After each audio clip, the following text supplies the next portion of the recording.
Yo, yo, yo, what's going on, everybody? We got a lot to talk about. It is playoff basketball. We in the middle of May, so y'all know we got a lot to cover. But chill, before we get into the Pacers beating the hell out of the Cavs in 5 games, before we get to an MVP showdown that was one for the history books, before we get into what's going to happen between the Knicks and the Celtics and more into Cooper Flagg and where he might go, chill.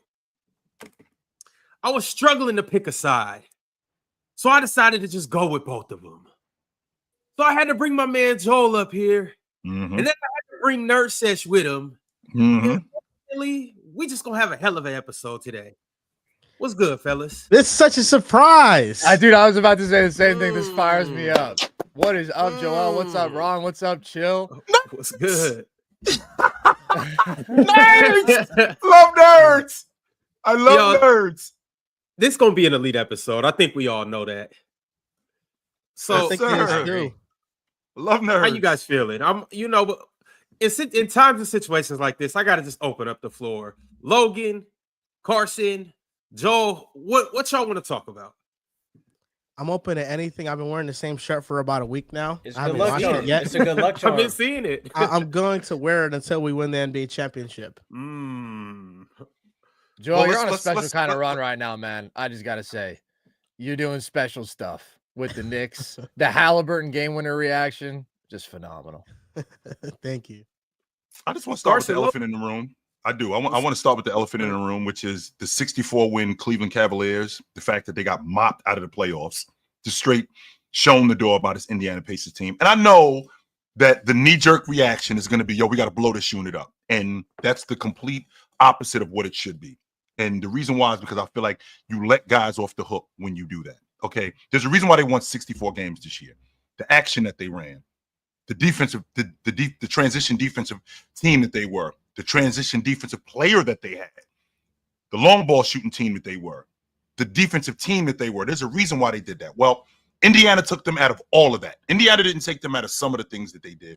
It was difficult for Donovan Mitchell to get around screens to crack the long ball. Almost every shot that he shot was a tough shot. And when that's your shot diet, it's a recipe for disaster, right? When almost everything that you're doing is difficult. So I want to couple that with, it didn't really seem that difficult for Indiana. In fact, not only did it not seem that difficult for Indiana, a lot of the stuff that they got, even with their rotation players, looked a lot less difficult and it seemed simpler. So if I got a team that everything is difficult and I got another team that things aren't nearly as difficult, well, who's it going to work for? It's going to work for Indiana. So now what I don't want to do, guys, is I don't want to just completely go off the rails and go, yo, we got to blow this thing up. I think this is something as simple as you guys got to get better. Now, I can appreciate Max Strus going 0 for 9 yesterday. We've seen this before, guys, just so we know this isn't news. If I remember correctly, if you guys can straighten me out, did I not see 0 for 9 performance from Max Strus in the finals? I think he went 0 for 9, and I think the year before that in the Eastern Conference Championship, I got like a 1 for 11 performance from him. So this is, you can expect this, to us, Chill. You can expect this kind of stuff from him, right? And on top of that, Ty Jerome was a gift. So we know to Cleveland. Nobody was particularly interested in Ty Jerome in September. None of you guys up here that know basketball were like, yo, Cap. No, give me a break. none of you guys up here were like, yo, the Cavs got Ty Jerome. This is gonna be great. No, you weren't. Knock it off. Okay, he was a gift to them. That's so UVA legend Ty Jerome. Put some respect on his name, Chill. 100%. And guess what? The same UVA legend was on his way out the league. Nobody was particularly interested in him. Nobody cared about him. The point that I'm making is I don't want to jump the gun on this Cleveland Cavaliers team. I think they got 5 or 6 guys under contract next year. We don't have to blow this thing up. Nope. What we do have to do is we got to demand that these guys get better. I think is there anybody that thinks they should blow it up? I know there's been concerns and speculations about whether they should break up that backcourt. They're too small. I know there's concerns not as big and not as loud about their front court. But do any of you guys think that they need to make a major adjustment?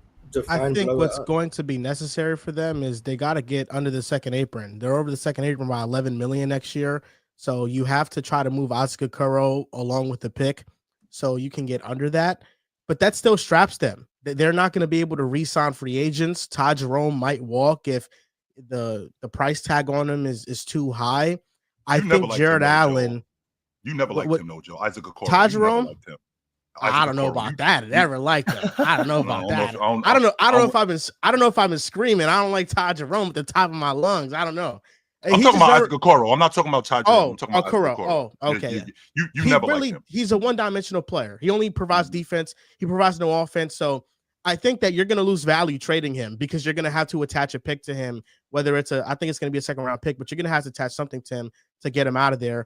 And that still straps them because they're not going to be able to sign free agents. So I think the next natural move is to try to get even more under the second apron and try to trade Jared Allen, whose salary is $20 million.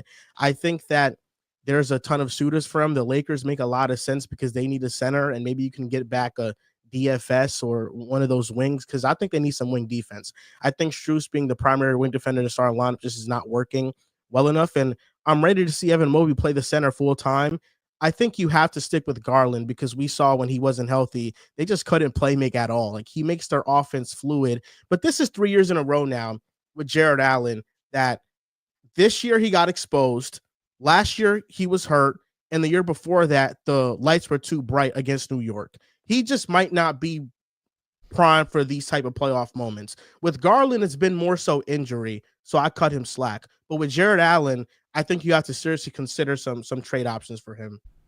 Yeah, I don't think you have to do an overhaul with the roster. I really like where the Cavs are at, and I'm glad that Chill brought up not blowing it up because that's everybody's immediate reaction to these things. I do think Allen is the pivot point, though, and the reason being isn't necessarily that Allen and Mobley can't work. It's just like Evan Mobley is so damn good at anchoring your defense and playing at that 5 spot. It is a little redundant, and I think they can get better on the wings. The thing that Carson and I suggested last night was maybe potentially a Cam Johnson deal or something like that. I don't think the Cavs should be like in a hurry to move Allen if they're going to lose value or something like that, but I would tinker. He's the guy that I would be willing to shop a little bit because I think he got attacked a little bit in space in this Indiana series and got exposed a little bit there. And again, man, Mobley's just so damn good. I think as great as their offense was this year with Garland and Mitchell in the shooting, I think they could even go up another notch if they moved off of an Allen for a guy that's a little more skilled and provides some more shooting. And I really trust Mobley to be a one-man defense. And that's what I don't want to get lost. I get it's a disappointing end to a team that had 64 wins this year. But I mean, damn, Darius Garland bounced back in a big way. You got a phenomenal year from Ty Jerome off the bench. Evan Mobley won Defensive Player of the Year. So it's a disappointing end, but I think the Cavs had a really excellent season, and I damn sure wouldn't be blowing anything up, man. They got a really elite young core. Joe, quickly, I got a question really quickly for Joe, because you've been saying this to me for over a year now, Joe. What's this fascination with Mobley at the 5? And the reason why I'm asking you that is because I feel like offensively, I think it could take away from some of his game when he plays the 4. But what's your fascination with Mobley at the 5? I think 2 years ago that would have been accurate, but I think he's increased his physicality so much this year in his offensive game that I trust him full time there. And the fascination is you can have a switchable 5 and everybody can switch everything. I think that's very valuable for an NBA defense now. And Cleveland has to be careful, though, about pivoting off of Allen, because I also don't think that Mobley can be the only big you have. I mean, you have to have multiple rotational players in there. So if it's only Mobley and then you have Dean Wade behind him and whoever else, that's not going to work either. So you also need to pivot from Allen while adding some wing defense, while also maybe having a backup big that can spare some minutes for him and give him a breather. So the Cavaliers, I think the natural pivot point is Allen, but Mobley, I think at the 5, he'll be phenomenal. So I agree with that, but I really don't think that the Cavs need to do anything this offseason. I would give it another year. Now, if they are ever going to move off of one of these core pieces, I do agree that it should be Jared Allen, and I think Joel, Logan, you guys laid it out. I think that Mobley is going to be at his best at the 5. I think we've already seen that, actually. If you look at his offensive production in the minutes without Allen, it's better, it's more impressive, there's more volume, he's more efficient because he can still do all of his perimeter skill stuff, but like you said, Joel, he's been significantly improved in terms of his ability to play with physicality. I think his touch in the paint has gotten a little bit better, and like the spacing around him is just better, and he's getting all those big man touches now, and he's shown that he can anchor elite defense at the 5. Their defensive rating is better with him on the floor without Allen than it is with them both out there together. So I have no questions about that. The challenges that trading Allen presents to me are, this guy's making $20 million next year. there are not many better value contracts in the NBA. Like whatever you think of Jared Allen, is a top 50 player making $20 million. So are you going to be able to get back the same value? It's tough. Yeah. And also, Joel, you hit on another point. Like, even if you think that individually Mobley will be maximized at the 5, and then maybe that's the absolute best version of the Cavs, which I would agree with, their superpower right now, or one of their superpowers, is that they have 48 minutes of damn good big man play. You got 16 minutes of the double big look, which is great. You got 16 minutes of just Allen, which has been great this year. And you have 16 minutes of just Mobley, which has been great. That's not going to be easy to replace. So losing a real quality big like that, losing one of your 4 best players on such a great value contract, when, you lost in the second round, and that's disappointing. But Darius Garland couldn't walk without falling down, man. It was hard to watch. Like, he just clearly was not remotely healthy. Donovan Mitchell in game 5 was clearly not healthy. This entire team, unfortunately, got busted up by injuries at the wrong time when they were all out of rhythm. And Indiana's great. Indiana deserves all the credit in the world. I'm a huge, huge fan of theirs. But for the Cavs, I just don't think you can look at this and panic. I give it another year. Allen is 27, Mitchell's 28, Garland's 25, Mobley's 23. Like, you have time. Multiple of your guys took a big leap. You instituted a new system. It was a huge success. Run it back healthy and see what happens next year. Fellas, so just hear me out, because I hear what you guys are saying. Just about to be some bullshit. Just hear me out. I'm telling you, Chill, you're going to like this one. You didn't like the one yesterday, but you're going to like this one. Okay. Now, there's a big elephant in the room. Yes, sir. A big freaky Greek elephant in the room. Here we go. See? And I'm just saying, Mars, you know who the great Bambino is? You know, I'm a home run swinger. I like to swing for the fences. And you guys are saying that they should come off of, the big fella Allen. And I don't want to use this as an indictment for Darius Garland, because obviously he was injured. But we seen that Donovan Mitchell can run the crew, and they can look damn good with Donovan Mitchell at point guard. Right? Now, I'm just saying, Donovan Mitchell run the show. You still got Ty Jerome. You still got some shooters. You still got some defenders. DeAndre Hunter, that's a good player at the 3. But we've talked about Giannis and Wemby pairing up. Yep. What else is, other than that, what's better than Giannis and Evan Mobley? They both can play the 4 and 5 next to each other. They both can play the 5 alone, and you have Donovan Mitchell. I think that's a hell of a big 3. I think it's interesting. At the expense of Darius Garland and Allen, who you guys aren't high on. Why not shake the dice? If you're Milwaukee, you're comfortable with seeing Giannis 4 times a year. So getting also, traded in like, is that package as interesting to them as just a ton of picks and young players from San Antonio? Or I can get a man and a ton of picks from Houston. I don't know. That's up for them to determine. No. All I know is you have an all-star point guard who's very young, and you have a very, very good center. That's up for them to determine. I mean, and the Bucks do have to the sweepstakes. The Bucks do have incentive to stay competitive too, because they don't have a lot of their picks over the next 5 years. So that's not a bad idea. So Ron, you wanna come off Giannis for Darius Garland and Jared Allen and some picks. In that scenario, Milwaukee says no.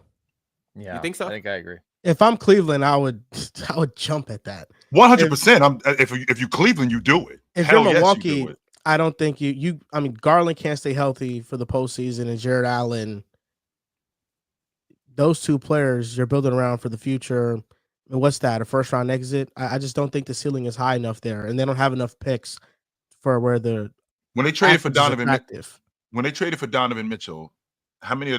Didn't he come with 4 ones? They had to give up 4 ones for him, something like that. They can only trade 3 firsts, and 2 of them are swaps. They don't even own them. Right. So the Bucks would get 2 late first round picks and one of Cleveland's first round picks that might be a late first. So it's 2 players and then 3 late firsts. I don't think that's enough. Which they need, by the way, Ron. They need those first round picks because Darius Garland and Jared Allen are not making you that much more competitive. So we need those first round picks. It's not like Cleveland, who we don't really care about. If we got Giannis and Mobley and Donovan Mitchell, we don't care about the 27th pick in the first round. We don't care about the 25th pick in the first round. Milwaukee, on the other hand, we need our draft picks because we're trying to build something with Allen and Darius Garland. So one of 2 things is going on. We either got to get a 3rd team involved or we need more. Yeah, I'm just saying, hey, I'll pick up the phone and just see about it. Once again, you got a very young all-star level point guard, and you got a very, very good center who has played in an all-star game. So you never know. We've seen teams trade in the division. We saw Rudy get traded to Minnesota for what he got traded for in the division. So I mean, it's not ridiculous to think that you can get traded in the division. That could very well happen for a bunch of different picks. I just think that for Milwaukee, I need more than Darius Garland and Jarrett Allen and some late ones for Giannis. No. Yeah. And on top of that, I mean, Milwaukee, the incentive is to heat it. And Ron, you and I have gone over this plenty of times. The incentive for Milwaukee is to keep Giannis. There is no incentive to trade him. None whatsoever. It's to keep him. So if they're trading him, it's definitely going to be for more than a bucket of extra crispy and a six-pack. Chill, that's not a bucket of extra No. crispy. I'm sorry. I'm sorry. It's a little bit more than a value meal. You got to do better than that. Chill. Yes. You the one who loves Darius Garland. I love Darius Garland 100%. But think about what I'm giving. Think about what I'm getting for Darius Garland. Giannis. You got to give me more than that. You think you're giving me this 1999 bucket of extra crispy chicken? No, you got to give me more than that. We trading in a Toyota for a Mercedes, man. Yes. Something like that. Yeah. Be that as it may, in all the trades that they get, unless it's with the Thunder, you can argue with the Thunder. Darius Garland will probably be the best player that they get. They're going to get young assets, but in terms of player, Darius Garland will probably be the best player, unless they go get J-Dub from OKC. Yeah. But if I can get the opportunity to draft Dylan Harper and then I can get like Devin Vassell, maybe I can get Stephon Castle, and then I can get 4 or 5 firsts from the Spurs. I mean, Dylan Harper's a better asset than Stephon Castle. If I'm the Spurs, I'm trying to hold on to that pick, but you got to go get Giannis, man. It's going to be a steep price. So that's the thing. Like, if the Bucks didn't have multiple suitors who can put together great packages like Houston, like San Antonio, like you mentioned, OKC, Ron, theoretically, although I don't think they'll do that, because I think that they're probably going to win the championship. And either way, I just run it back. But that's where I think it gets difficult. Like, I just think those long-term, high upside, asset-rich packages are going to be more interesting to them than, Darius Garland's an all-star point guard right now. And he is pretty young, but he's 25. And, like, their timeline is going to take a hard reset now. So I'd rather have the 19-year-old who I think will be an all-star down the line and more draft capital with him. And with that being said, Ron, I have to apologize to you. And the reason why I got to apologize to you, Ron, because you've been popping that Indiana shit all year long. And it was going in one year and out the other with me. I really wasn't. I wasn't paying. I'd be lying to you, Ron, if I was sitting up here going, yo, Indiana. I really wasn't paying as much attention to Indiana as I really should have. I was paying attention to Halliburton, sure, and you know how I feel about this kid Nesmith, because his foot is on the gas the entire game. I love energy guys, and I love this kid Nesmith. He might foul a little bit much for some people's, for some people's taste, but I just love his energy, and I love how hard he plays. I didn't give you enough credit, Ron, for their rotation guys. That's who I didn't give you enough credit for. I didn't give you enough credit for what Obi Toppin brings to the table. And what Ben Mathurin brings to the table, or TJ McConnell. We had this conversation earlier in the year about him possibly being the best backup lead guard in the game. You already know how I feel about Peyton Pritchard. I think he's the best backup lead guard in the game. But with that being said, what McConnell brings to the table, the energy, the bucket getting, not just the bucket getting, his ability to stretch the defense and change games, I just think that it was completely different than what I thought. I really wasn't paying a lot of attention to this Indiana team, Ron, and I apologize. This team is really good. Mars, we haven't heard too much from you. Would you like to talk about this last game and just the series in totality and what you've seen from Indiana? Seen a really good team. I think the offense speaks for itself. Defensively, they've been really good. Second half of the season in the playoffs, I think that's what probably makes them like a legitimate contender at this point, because I think the offense, like, no one can really slow them down. They have so many ball handlers, so many guys who can get into the teeth of the defense, really good decision makers, really good shooting at every position. So they run like 5-out offense with elite movement. So it's basically impossible to guard, which is why Jarrett Allen, I think, I'm not going to say unplayable, but I think he struggled for that reason. And then defensively, they've got Nembhard, who's one of the best point of attack defenders in the league. Nesmith, who may be on first team all motor in the NBA. I don't know if I've ever seen someone work as hard as him. Tyrese Halliburton's turned himself into like a passable defender, especially off ball. Like, he's not going to be great on ball. He just doesn't have like the foot speed to really do that. But he uses his length well, contests shots really well, plays passing lanes really well. So he's turned into a passable defender. Miles Turner is having like a resurgence as a rim protector, it seems. Pascal Siakam is brought in. Obi Toppin is having his best defensive season. He's still not great, but he's having his best defensive season. So it's like the roster hasn't changed much, but they've got like buy-in from everyone defensively. I don't know where they rank defensively, like in the second half of the season, but I'd assume it's like near the top 10. So like they're just a tough team to play, and I think they're the most well-conditioned team in the NBA, and I think they just outworked Cleveland. Like they're pressing full court, they're running in transition, they're playing fast as hell, and then Cleveland just get gassed like every game, it seems. Now part of that might be injuries, like Garland can't move. You could see Mitchell's rim pressure just decreasing game after game. Ty Jerome became unplayable in this series, which was unfortunate. And they had no one who could really get downhill consistently. But I think it says a lot more about Indiana than Cleveland, if I'm being honest. I think Indiana's just really good. Miles, is it a stretch that Rick Carlisle coach circles around Kenny Atkinson? Is it a stretch to say that? Because I think he outcoached him in the series. What would you have done if you were Kenny Atkinson? Well, I didn't think Atkinson closed with the right lineup. I know that Jerome and Hunter were like they were riding the hot hand, I guess, in that fourth quarter. And I know that Jared Allen had a really bad last game. Garland, Mitchell too. But I'm going down with my best five. I agree with you, Chill. I thought what five is that? I'm going with Allen and Garland at least on the floor, and then I'm probably not having Strus out there in closing time. I'm probably running with either Dre or. And Dre is so frustrating. I love all my UVA Cavaliers, man. Like, shout out Ty, shout out Dre. Dre pisses me off sometimes, man. He'll just have, like, these little mental lapses briefly in games. Like, he can have his moments, but he also just – he's a frustrating player to watch sometimes. I wouldn't have had Allen on the bench. I also thought it was weird that Atkinson, for that brief stretch in the fourth quarter, had that weird-ass tiny lineup where they didn't have Allen or Mobley on the floor. Yeah, and then I didn't get that. You got Thomas Bryant running the floor, and he had, like, back-to-back dunks, and I'm like, damn, man, y'all letting Thomas Bryant dog y'all in a playoff game? Like, it just – I agree with you, Chill. I thought that there was a pretty big advantage in the coaching battle between in favor of Carlisle over Atkinson. Miles, I would have put more pressure on the rim by screening and curl screens in particular. I understand that Neesmith's motor is what it is, but again, he is foul prone. So I'm looking for more curl cuts, and I'm looking to get downhill more to the rim, and I am putting more pressure on the rim. To your point, when you talk about guys being bought in, well, I want to test that theory.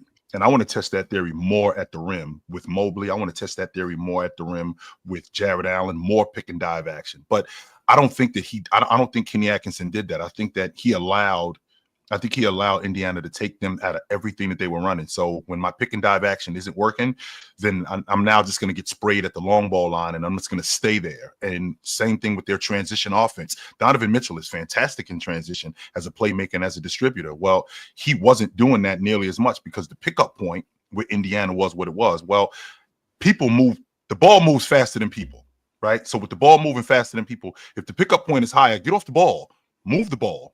And if you move the ball, then now you put the defense at a real disadvantage. I don't think he did. I don't think that they did nearly as much of that. And I think that that's an adjustment that Kenny Atkinson could have made that he didn't make.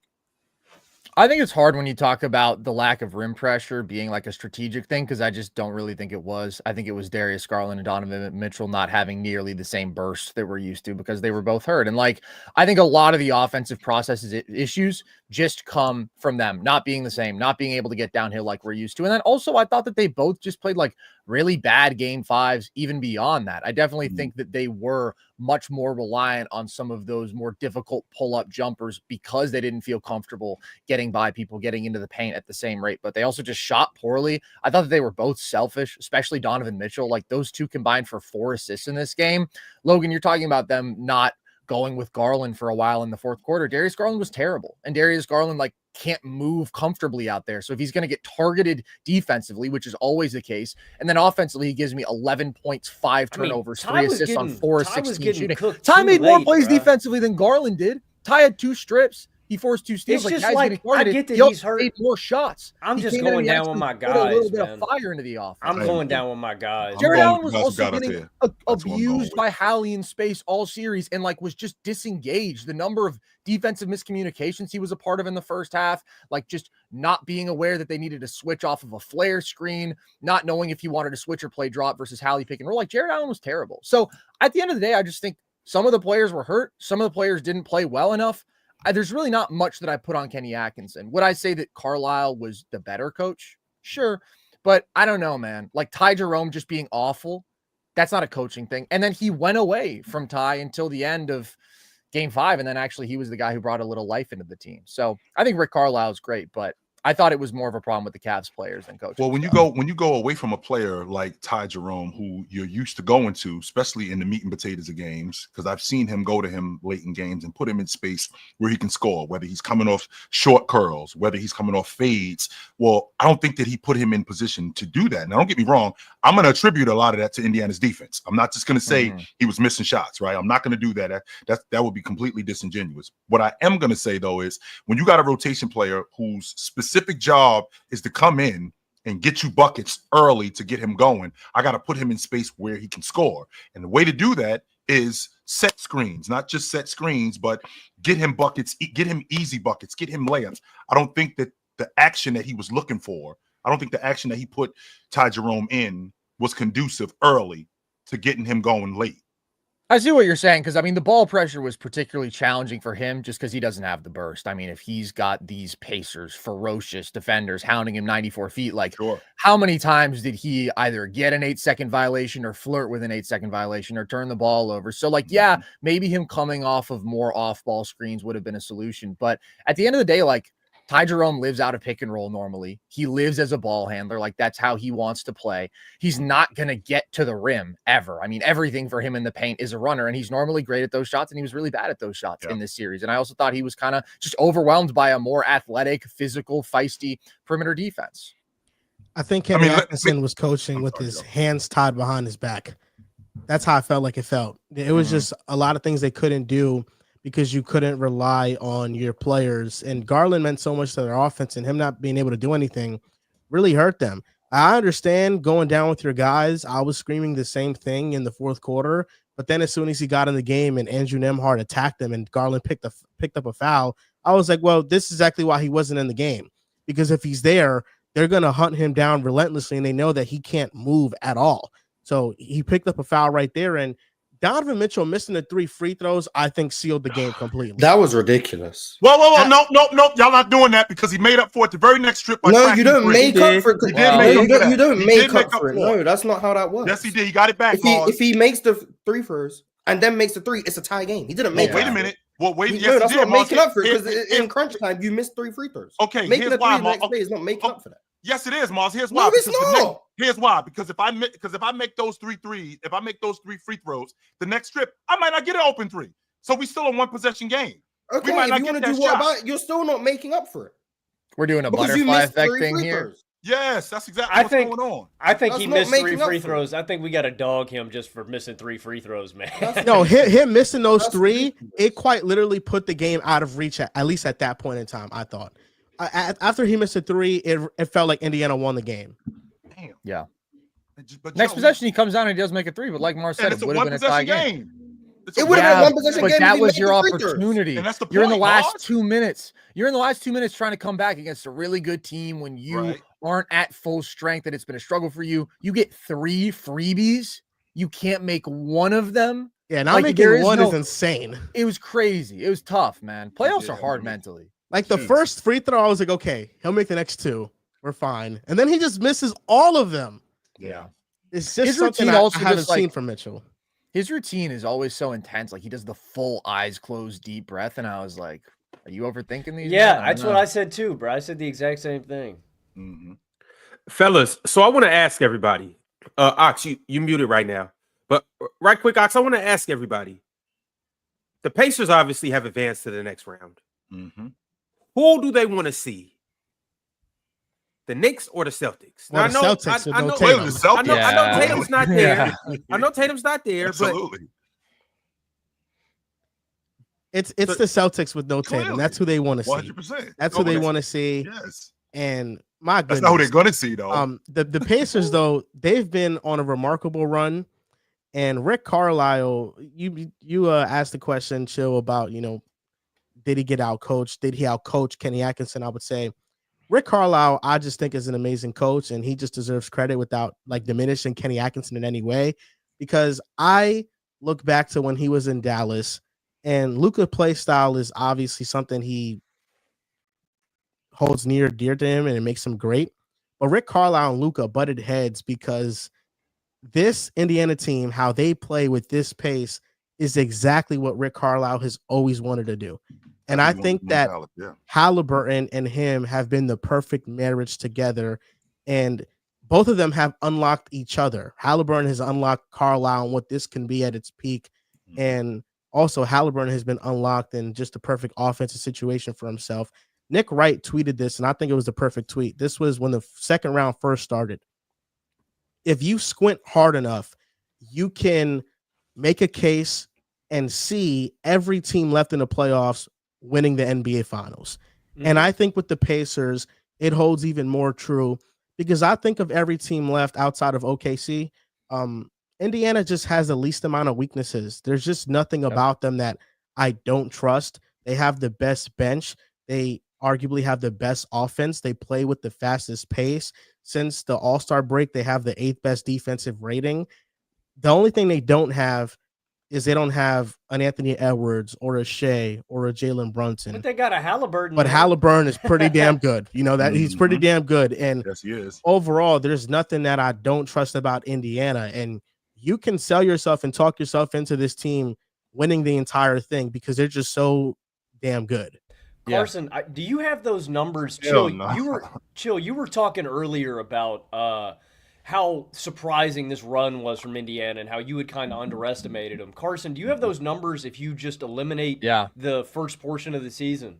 They're 45-15 in their last 60 games that Hallie plays. So that's a 62-win pace for 3/4 of the season. Like, they're just a great basketball team. And Joel, I don't think you have to squint that hard, man. After OKC, I think that the Pacers probably have the best chance to win the title. I think that their offense is beyond a shadow of a doubt the best left in the field. Now, Denver is honestly the team who I would view as like the other top 3 threat just because their defense has been so dramatically different in these playoffs, and that makes them a totally different beast. But the Pacers have the best offensive process. Like, they are going to generate great shots possession after possession in the half court, in transition, more consistently than anybody else. Their depth is as strong as it gets. And this is just a totally different defense than what we saw last year. Dramatically improved, even without real personnel changes. But Mars, I thought you broke it down really well, man. So much buy-in.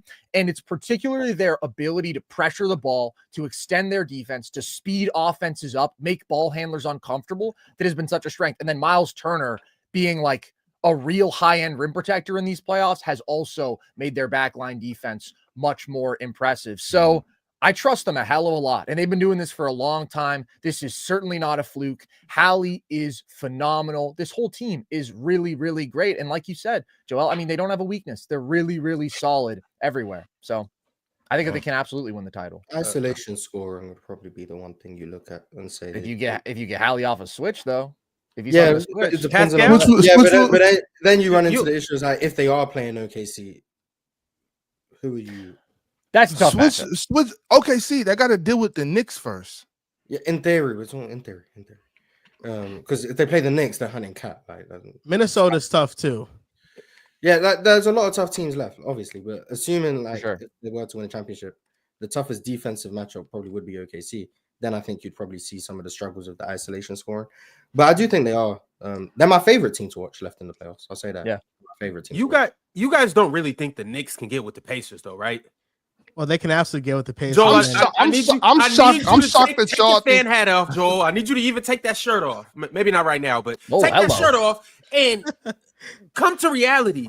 Hold on. Really think Ox got the Knicks serving these dudes. Ox, I'm What's shocked going on? That's what I want to know. I came up here like, what are y'all talking about? The Pacers got the Knicks serving these dudes. What am I missing? This team is because this team isn't what y'all think they are. First of all, and y'all talking about their defense. Like they haven't played against this level of defense that the Knicks are going to play with in these playoffs at all. Like y'all are hyped by this Pacers team. They're better than them defensively. They're going better than the Knicks. No, not this. No, you're talking about what Cleveland was and has been throughout the regular season. I'm talking about what they faced in the playoffs. Like we can't keep talking about they averaged this in the regular season or they did this. They had this rate in the regular season. That wasn't the same team. Everybody was hurt. hurt.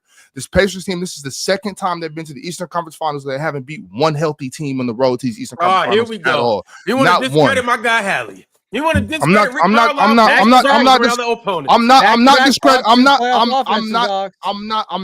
Yes, and they haven't played one healthy team, and that's not their fault. I'm not knocking them for that because you play who's in front of you. I understand that and I respect that. All I'm saying is that this Knicks team is not that. This Knicks team is not the broke down Cavaliers. This Knicks team is not the broke down Milwaukee Bucks. This Knicks team is really good, and they're not going to pick on anybody. What about the broke down Boston Celtics? Pim was just telling me yesterday that they're not healthy.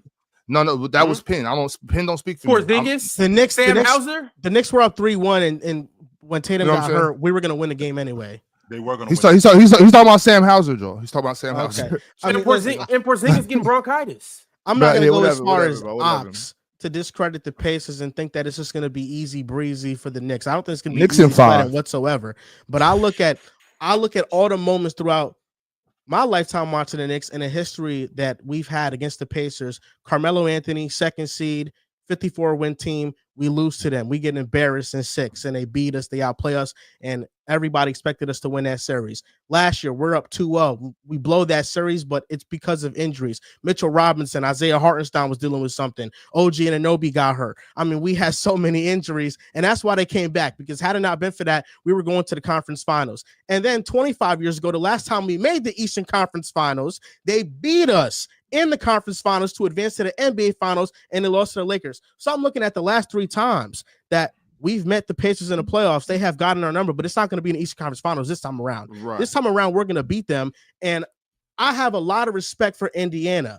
I think, Ron, you are not giving the Knicks enough credit that they can win this series, and Ox, I feel like you're on the opposite spectrum with the Indiana disrespect, but ultimately, I don't mean any disrespect. I look at a rejuvenated Mikal Bridges, Garden Halliburton, OG Anunoby on Pascal Siakam. Oh man, come on, let's be real. No, but this is the thing. This is the thing. Nobody has to guard Jalen Brunson. Nobody. Thank you. Nobody. Nimhard's getting cooked. Nimhard's getting cooked. Ron, don't start with that. They're going back and forth. Benedict is getting cooked. Hey, Nimhard and Neesmith, they passing them back and forth like a chess pass. Here, you take them. You take them. No, I got them. No, you don't fall them. for that. No, I'm going to lock them up. You know Neesmith, Nimhard, Benedict. He's going to count him for the company game. Let me get a piece of him too. Let me add him. None of them can guard him. All right. But this is what I want to say. First of all, real quick, because I'm late, like I am. I just can't believe it went with Nurses and pick a side. This is dope, man. Happy to have y'all. Is this super dope right here? I've seen these 3. I've seen these 3 up here. I'm like running back to the house. Like I got to get up here quick, ASAP. But for real. But I just want to say that Indiana wouldn't even have beat the Pacers. Not the Pacers, Pistons. I'm sorry, for real. Pistons. I agree with that, Ox. I got discombobulated. The Pistons. The Pacers wouldn't even have beat the Pistons. No, that's insane to say. Oh my God! The Pacers would not have beat the Pistons. I think the Pacers would have dropped. They would have done away with them in 5. What? They're not hard enough. First of all, they wouldn't have beat the Pistons, bro. Yeah, they would have. Why? This is one of the most physical teams left in the playoffs. We just saw them just straight out tough. Dude, I just don't get how the Pacers are going to their second. Team with 2 6-foot guards and skinny niggas at the bottom. Like, the Pacers are going to their second straight Eastern Conference Finals. I can't believe we're disrespecting them like this, man. Like I think they. I don't mean any disrespect, but I got to tell the truth. This is the second time they've done this and haven't faced. So this is the 15. 5 teams they beat and not one healthy. And so if I go Ox, 3/4 of the season, this is a team with a top 4 record in basketball. The 3 teams that were separated from the pack all year that I thought were the top 3 contenders. The Pacers have been in that group for 3/4 of the season now. So, this isn't a fluke. They didn't get lucky. Is there an offense that you trust more than theirs left in the playoffs? Let me ask you that. An offense I trust more? Is there an offense that you trust more? That includes Joker. That includes what's going on in Oklahoma City. I trust in Jalen Brunson. Offense. I trust in Jalen Brunson. I get if you trust in Jalen Brunson, but basketball's not played one-on-one, and you're right. But he's the more weapons, and they play more heart of that collective team offense. He's the heart of that team. He's the heart of that offense, right? And I also believe that Cat got some big games in him for that series. I do not think Miles Turner can do with Cat whatever y'all think he's been doing for the rest of the series. He's not doing that with Cat. I think that's a mismatch for them. I think Why the can't he? Pacers He's going to space the floor and he'll attack mismatches. He's not going to go at Cat. He's going to go at smalls and wings out of the post, and he'll shoot over top of them. And then Right. he'll I mean on the floor and he'll make on the other Cat side. guard and space them. No, I mean on the other side. I don't defensively. think that they can guard Cat. I don't know, man. Miles Turner's defending at a pretty high level right now. He's a big ass dude, and like that can be a challenge for Cat. It depends on how physically Miles Turner plays him, but like that's the formula to disrupting Cat is if you just play him super physically inside the arc on drives and on post ups, like you can frustrate him, you can force some offensive fouls, you can force some turnovers. I think Indiana's a great team, and I do think that they're a better team than the Knicks. I think it's a tough matchup with Cat. I think it's a tough matchup for the Knicks too. I just look at some of the things the Knicks do. Like I really worry about the viability of these double big looks for a few reasons. One, I worry about the Pacers really being able to get out in transition and get some easy buckets off of misses if you're running lineups with both Cat and Mitchell Robinson. If Cat or Mitchell Robinson, either of them are on the floor, I worry about them defending in space, specifically against Tyrese Halliburton, but really against any of these guards. Like I think it kind of balances itself out. It kind of surprised me that you're so confident that you say Knicks in 5, and I definitely could see the Knicks getting to the finals, but I'm closer to this series going 7. Like, I think it's really, really even between these two teams, but I think I lean on the side of the Pacers. I just think that's go ahead, Joe. I just think it's tough. I think defensively, Indiana is really connected. I don't think we give them nearly as much credit as I'm not gonna say we. I'm gonna talk specifically about me because I didn't give this team nearly as much credit as I could have throughout the course of the season. And these 2 playoff series that I've watched from them, they are really connected defensively. I'm talking about with switches. I'm talking about not just switches, but just staying on the ball and being smart. Also being on the glass and just being able to hold teams to one shot, which is something that's a big deal for the New York Knicks, because you got a guy in Mitchell Robinson who stays on the glass. Well, if you got a team in Indiana that does gang rebound, because I do think that I do think, and Ox can attest to this, I do think that Turner could be a little soft. I do think that you could push him around a little bit.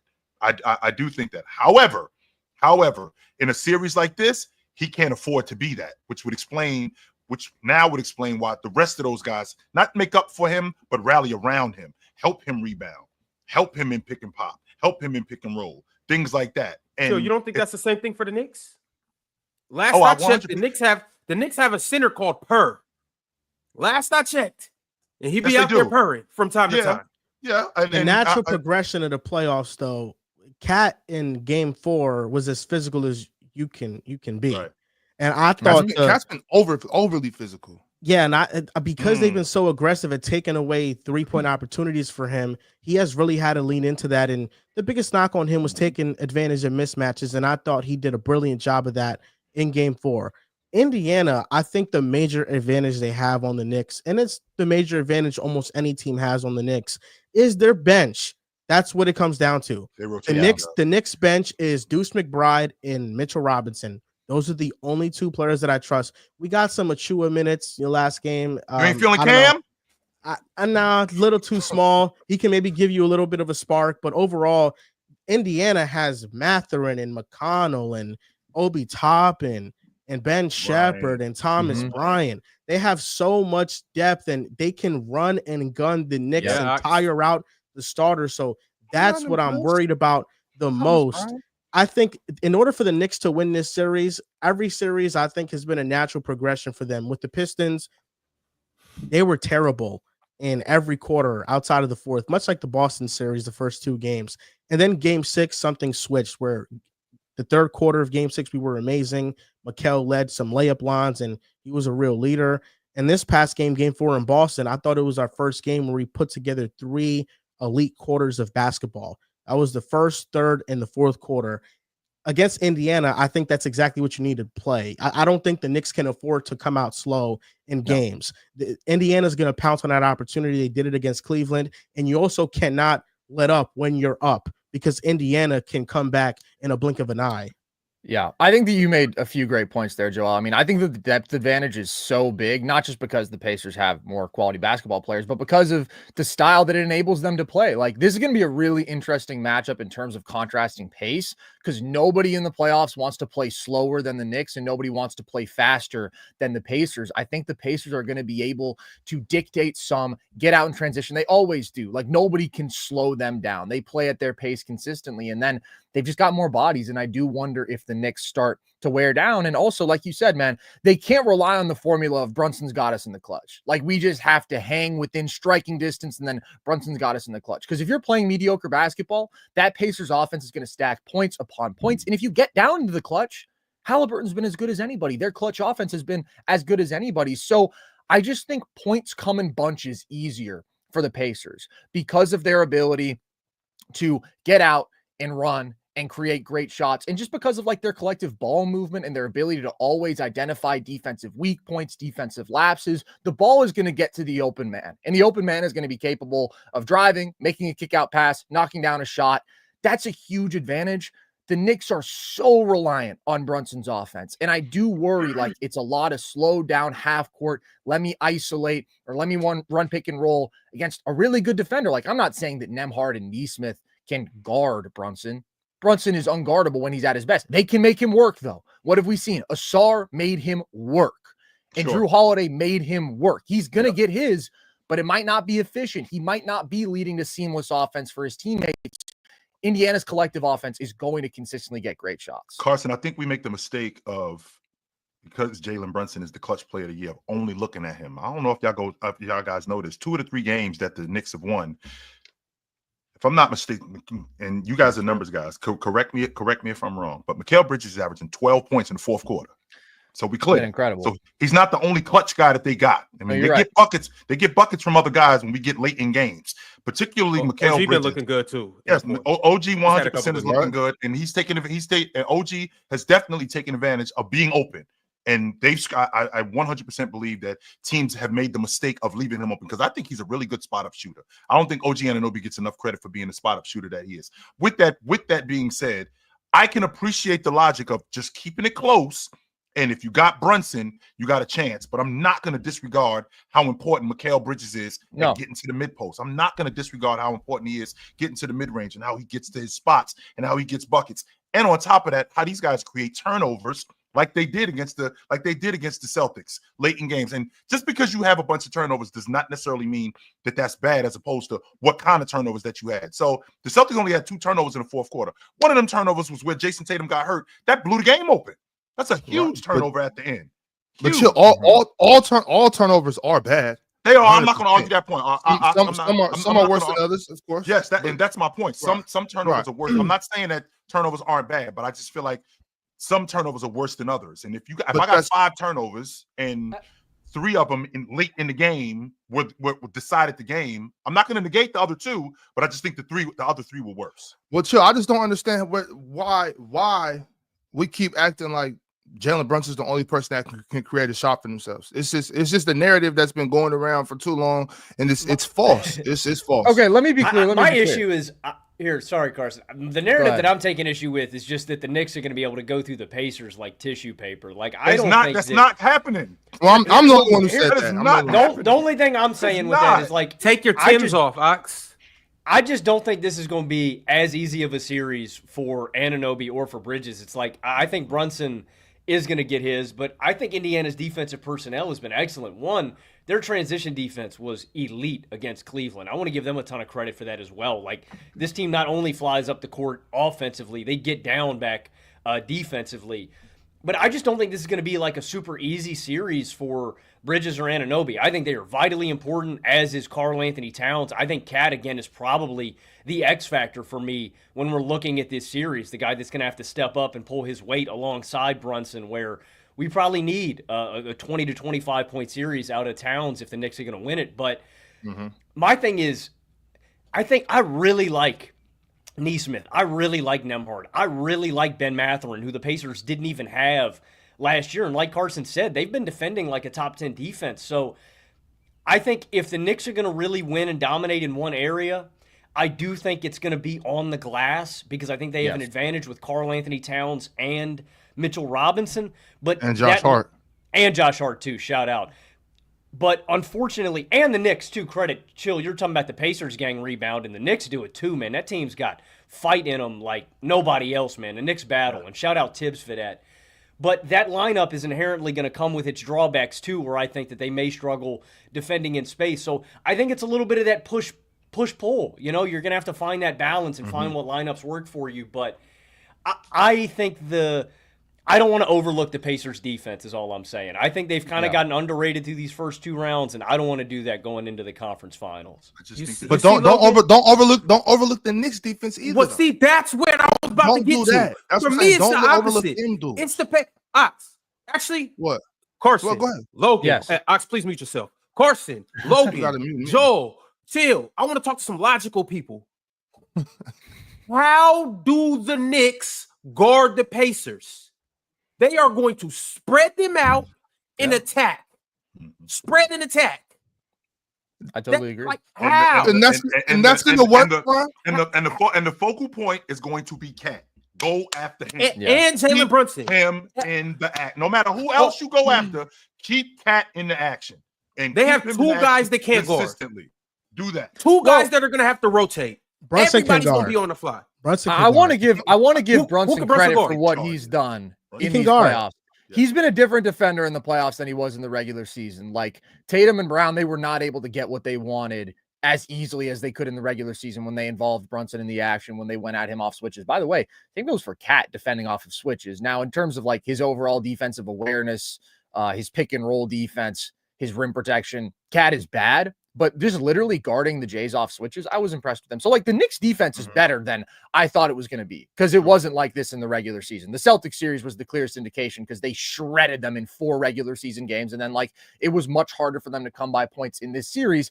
That being said, this is what makes the Pacers offense so special. It is their ability to spread you out, push pace, get easy offense, and everybody to some extent can do everything offensively. They have great playmakers. They have guys who get a ton of dribble penetration. They have great finishers at the rim. They have great shooters. That's where, when I'm talking about Brunson in the clutch and the Knicks relying on him, I'm not trying to downplay anybody else. I've been a huge Cat advocate for years and years. Mikal Bridges has been phenomenal. A lot of his clutch buckets have come in early 4th quarter stretches when Brunson is out, though. I do think that that's worth noting. That's when he's kind of taken over the game. And regardless, like the offensive process for New York is much more predicated upon, okay, I'm running pick and roll and I'm getting to like a more difficult intermediate shot. And Brunson and Mikal can make those shots at an impressive clip, but it's not the same sort of like, okay, I'm running pick and roll. I've created an advantage. Now it's driving, kick, boom, one pass to the corner, boom, one swing to the wing. We're getting a wide open shot. And it's not nearly as much running. And transition offense is just more efficient. So it just is going to come harder for the Knicks. As skilled as they are, and they have multiple really skilled dudes. It's not just Brunson. They don't get the same sort of easy team offense that Indiana does. And nobody does in basketball right now. That's why that is true. Top 2 playoff offense for back-to-back years. Y'all do know they shot 50-40 this year, or so far through the playoffs. Yeah. 50% from the field, 40% from 3. The Knicks are like, what, 11th of 16 teams in playoff offensive rating? Like Pacers are Indiana, second. what scares me about them is you mentioned all the things of what makes their offense so efficient, but Halliburton has really not shot the 3 ball well this playoffs at all. Indiana, the series he has though. It was bad in the last round. game. Really, 6 for 10. That helps a lot. After you go 6 for 10 in the closeout game 5, they have been number 1 in 3-point percentage in the playoffs. And Halliburton, for the most part, has been up and down as a shooter. If they get a hot shooting series from Halliburton, that's going to be tough for the Knicks to deal with. But I think going from facing Boston's defense to Indiana's defense is going to feel like you went from the gauntlet of hell to a much easy pathway on getting to your buckets easier. I just think when you have Tatum or Jaylen Brown or Derek White or Drew Holiday on you at all times, or Al Horford guarding in space, and then you go to Indiana, and I know Nembhard's a fantastic defender, but going from those guys to Nembhard and Halley and Neesmith, I do think that is a better matchup for the Knicks offensively. They can get to their baskets and their spots easier. And I think Mikal now has potential to open up more as an offensive player. So does OG. Cat, I think, is going to be dominant in this series. And I think Brunson's going to do his thing. the Pacers have the bench advantage, the pace advantage. But I think as long as our starters come out to play and they play at the level that I think they're capable of, I think we're going to win. Joel, knowing that you're a big Pacers guy, though, having watched what they did to Brook Lopez, are you not terrified to watch Cat try to defend in this series? I am, but Brook Lopez is so much of a worse athlete at this point in time. He can't even move. 2 slow-footed bigs. And, like, I gave props for how he defended off switches against Boston, how Cat defended. Hallie's a different matchup, though, because who's the guy who gave Cat the most trouble off switches in that Boston series? It wasn't Jason Tatum. It wasn't Jaylen Brown. It's Peyton Pritchard. Actually, both him and Mitchell Robinson, because he's a shifty-ass guard. Hallie is shifty as hell. That's where I think he's going to be able to create space. Did it to Jared Allen, who is much better guarding in space than Cat. Jared Allen was food for Hallie on an island this series. And then once he gets past you, man, it's over. Like, he's going to make the right read, and the Pacers are going to find the open shot. I'm worried for Cat defensively. But that's the thing. So Cat first things first. Cat and Brook, that's not the same thing at all. Secondly, I don't understand why y'all think Tibbs is going to just sit there and watch Tyrese kill Cat. That's not like if you think just one screen. So Tibbs is better. So what are they doing? Are they blitzing? Are they blitzing? Because that's worse. You can't blitz. He's an upgrade. Drop. That's he got an adjustment. Just stop yelling. Stop yelling. Bro. My bad. I'll turn my mic down. I don't understand. I don't understand why y'all think that that's just gonna watch that happen. However they get away from it, whatever they do to avoid it, that's what they're gonna do. Nobody's just gonna watch them lose the Eastern Conference Finals based on Cat getting cooked by Tyrese Halliburton. First of all, that's terrible coaching, and I just refuse to put that on Tibbs. Unfortunately, secondly, y'all are talking about what this offense has been doing to these other teams. Right now, the Indiana Pacers are about to match up with the best wing duo defenders in the NBA, and OG Anunoby and Mikal Bridges. It's not the same. So I hate to have to say this. I never thought I'd say this to y'all. Basketball. All those numbers that happened in those first 2 rounds are not the same as this round. There's different levels of wing defense, way different levels of wing defense. Mikal and OG aren't going for the same things that those other dudes was going for. This isn't going to be the same situation. No, fellas, I got to step in right quick, fellas, because, well, I got to let the people know about a couple different things. And if you're in the chat, you already know the drill. Like the video, turn on your notification bell. But also, fellas, I want to bring it back to, well, the Knicks and the Celtics, because the Knicks haven't advanced yet. So I do want to talk about that. But before I talk about that, let's talk about an app called PrizePicks, where you can run your game, control your game, and ultimately you can win your game on PrizePicks. When you play $5, you will get $50 back instantly. And right now on PrizePicks, they got a beautiful thing going on. You know, we all love good things.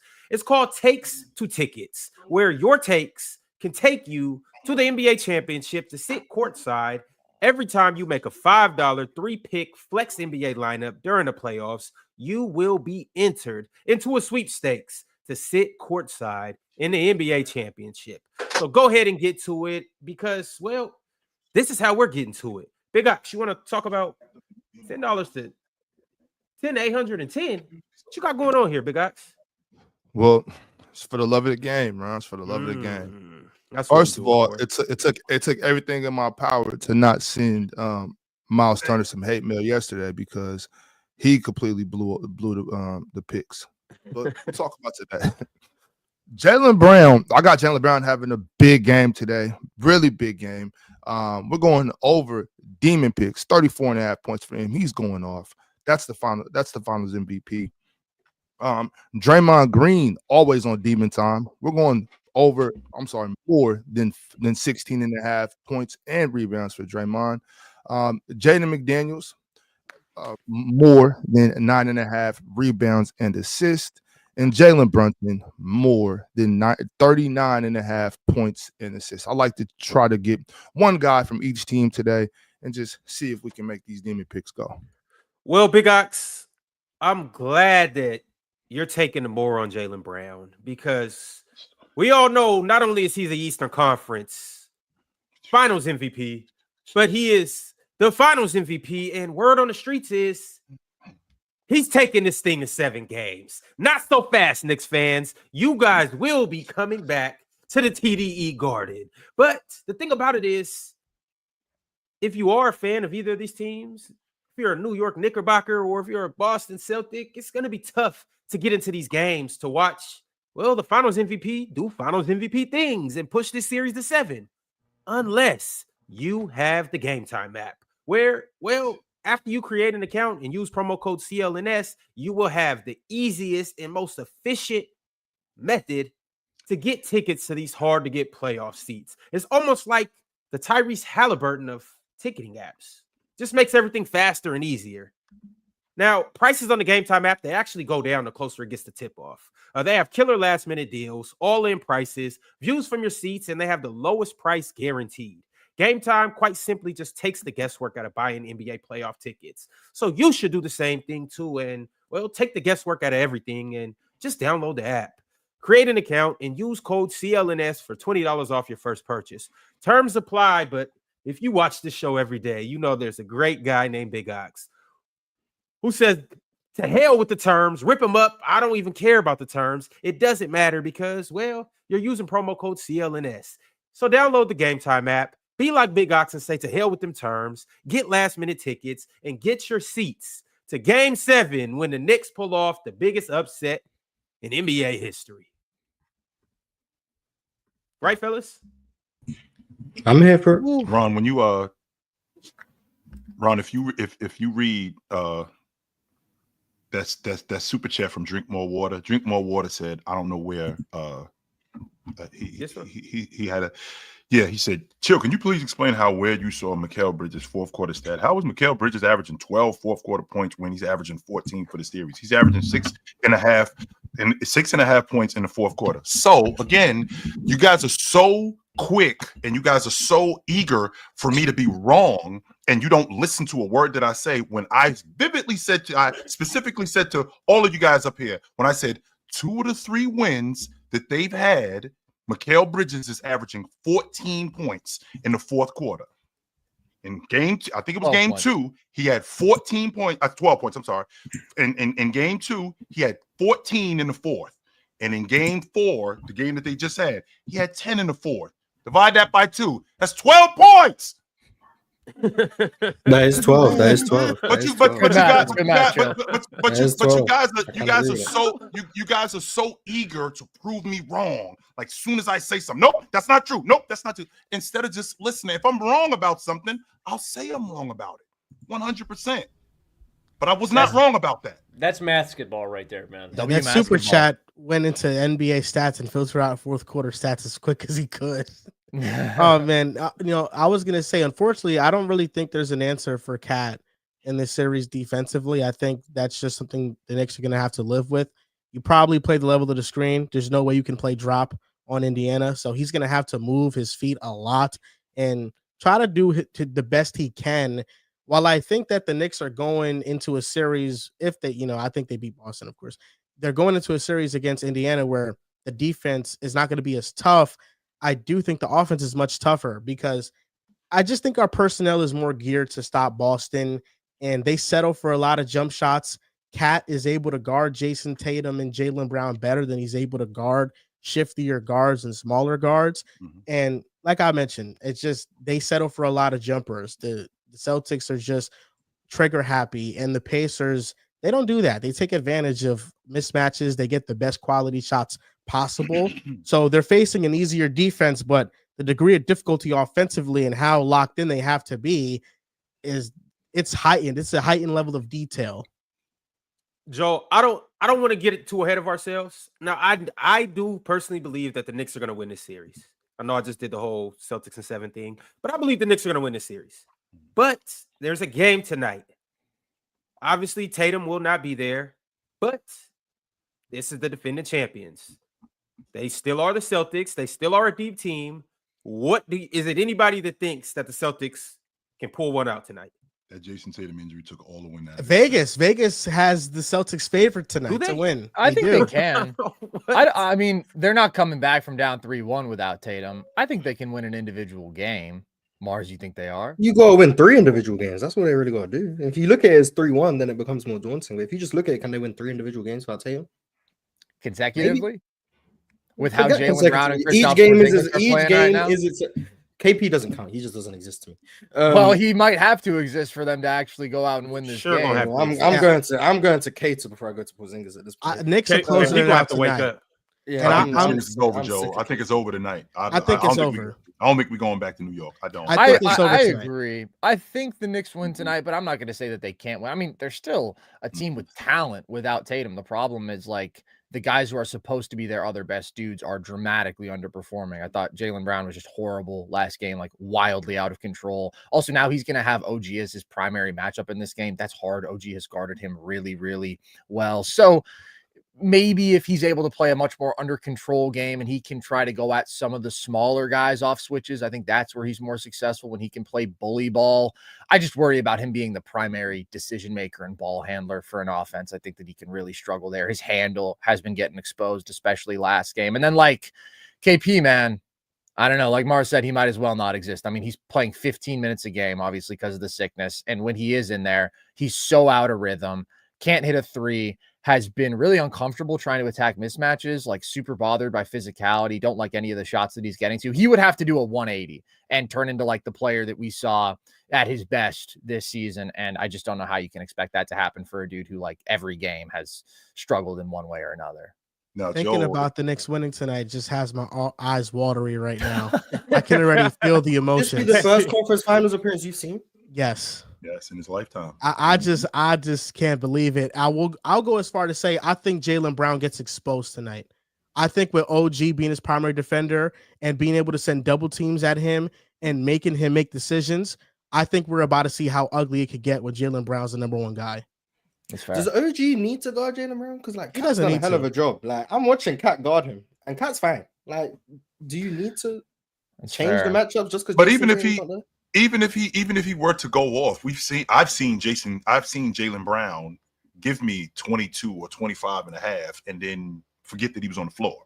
I've seen that from him.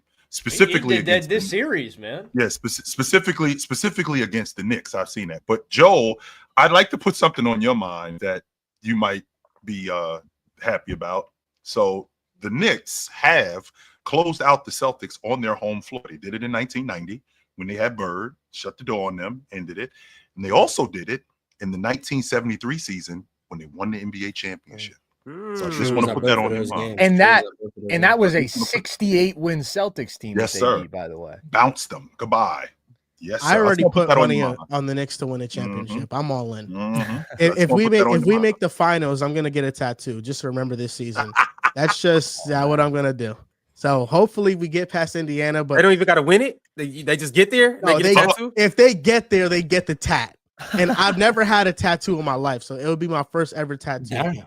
Wait, what's it going to be? What's it going to be specifically, Joe? I don't know. I'm going to look at some designs on Pinterest and see what like inspires me. I don't want to just like slap the logo on my arm, you know. But it's going to be like on my forearm. It's definitely going to be something Knicks oriented, but I don't know yet. It might be Jalen Brunson's face. It might be Jalen Brunson's face. No, but even if they just get there, that's historic enough for me. But I don't know. I have a good feeling we're gonna win it all this year.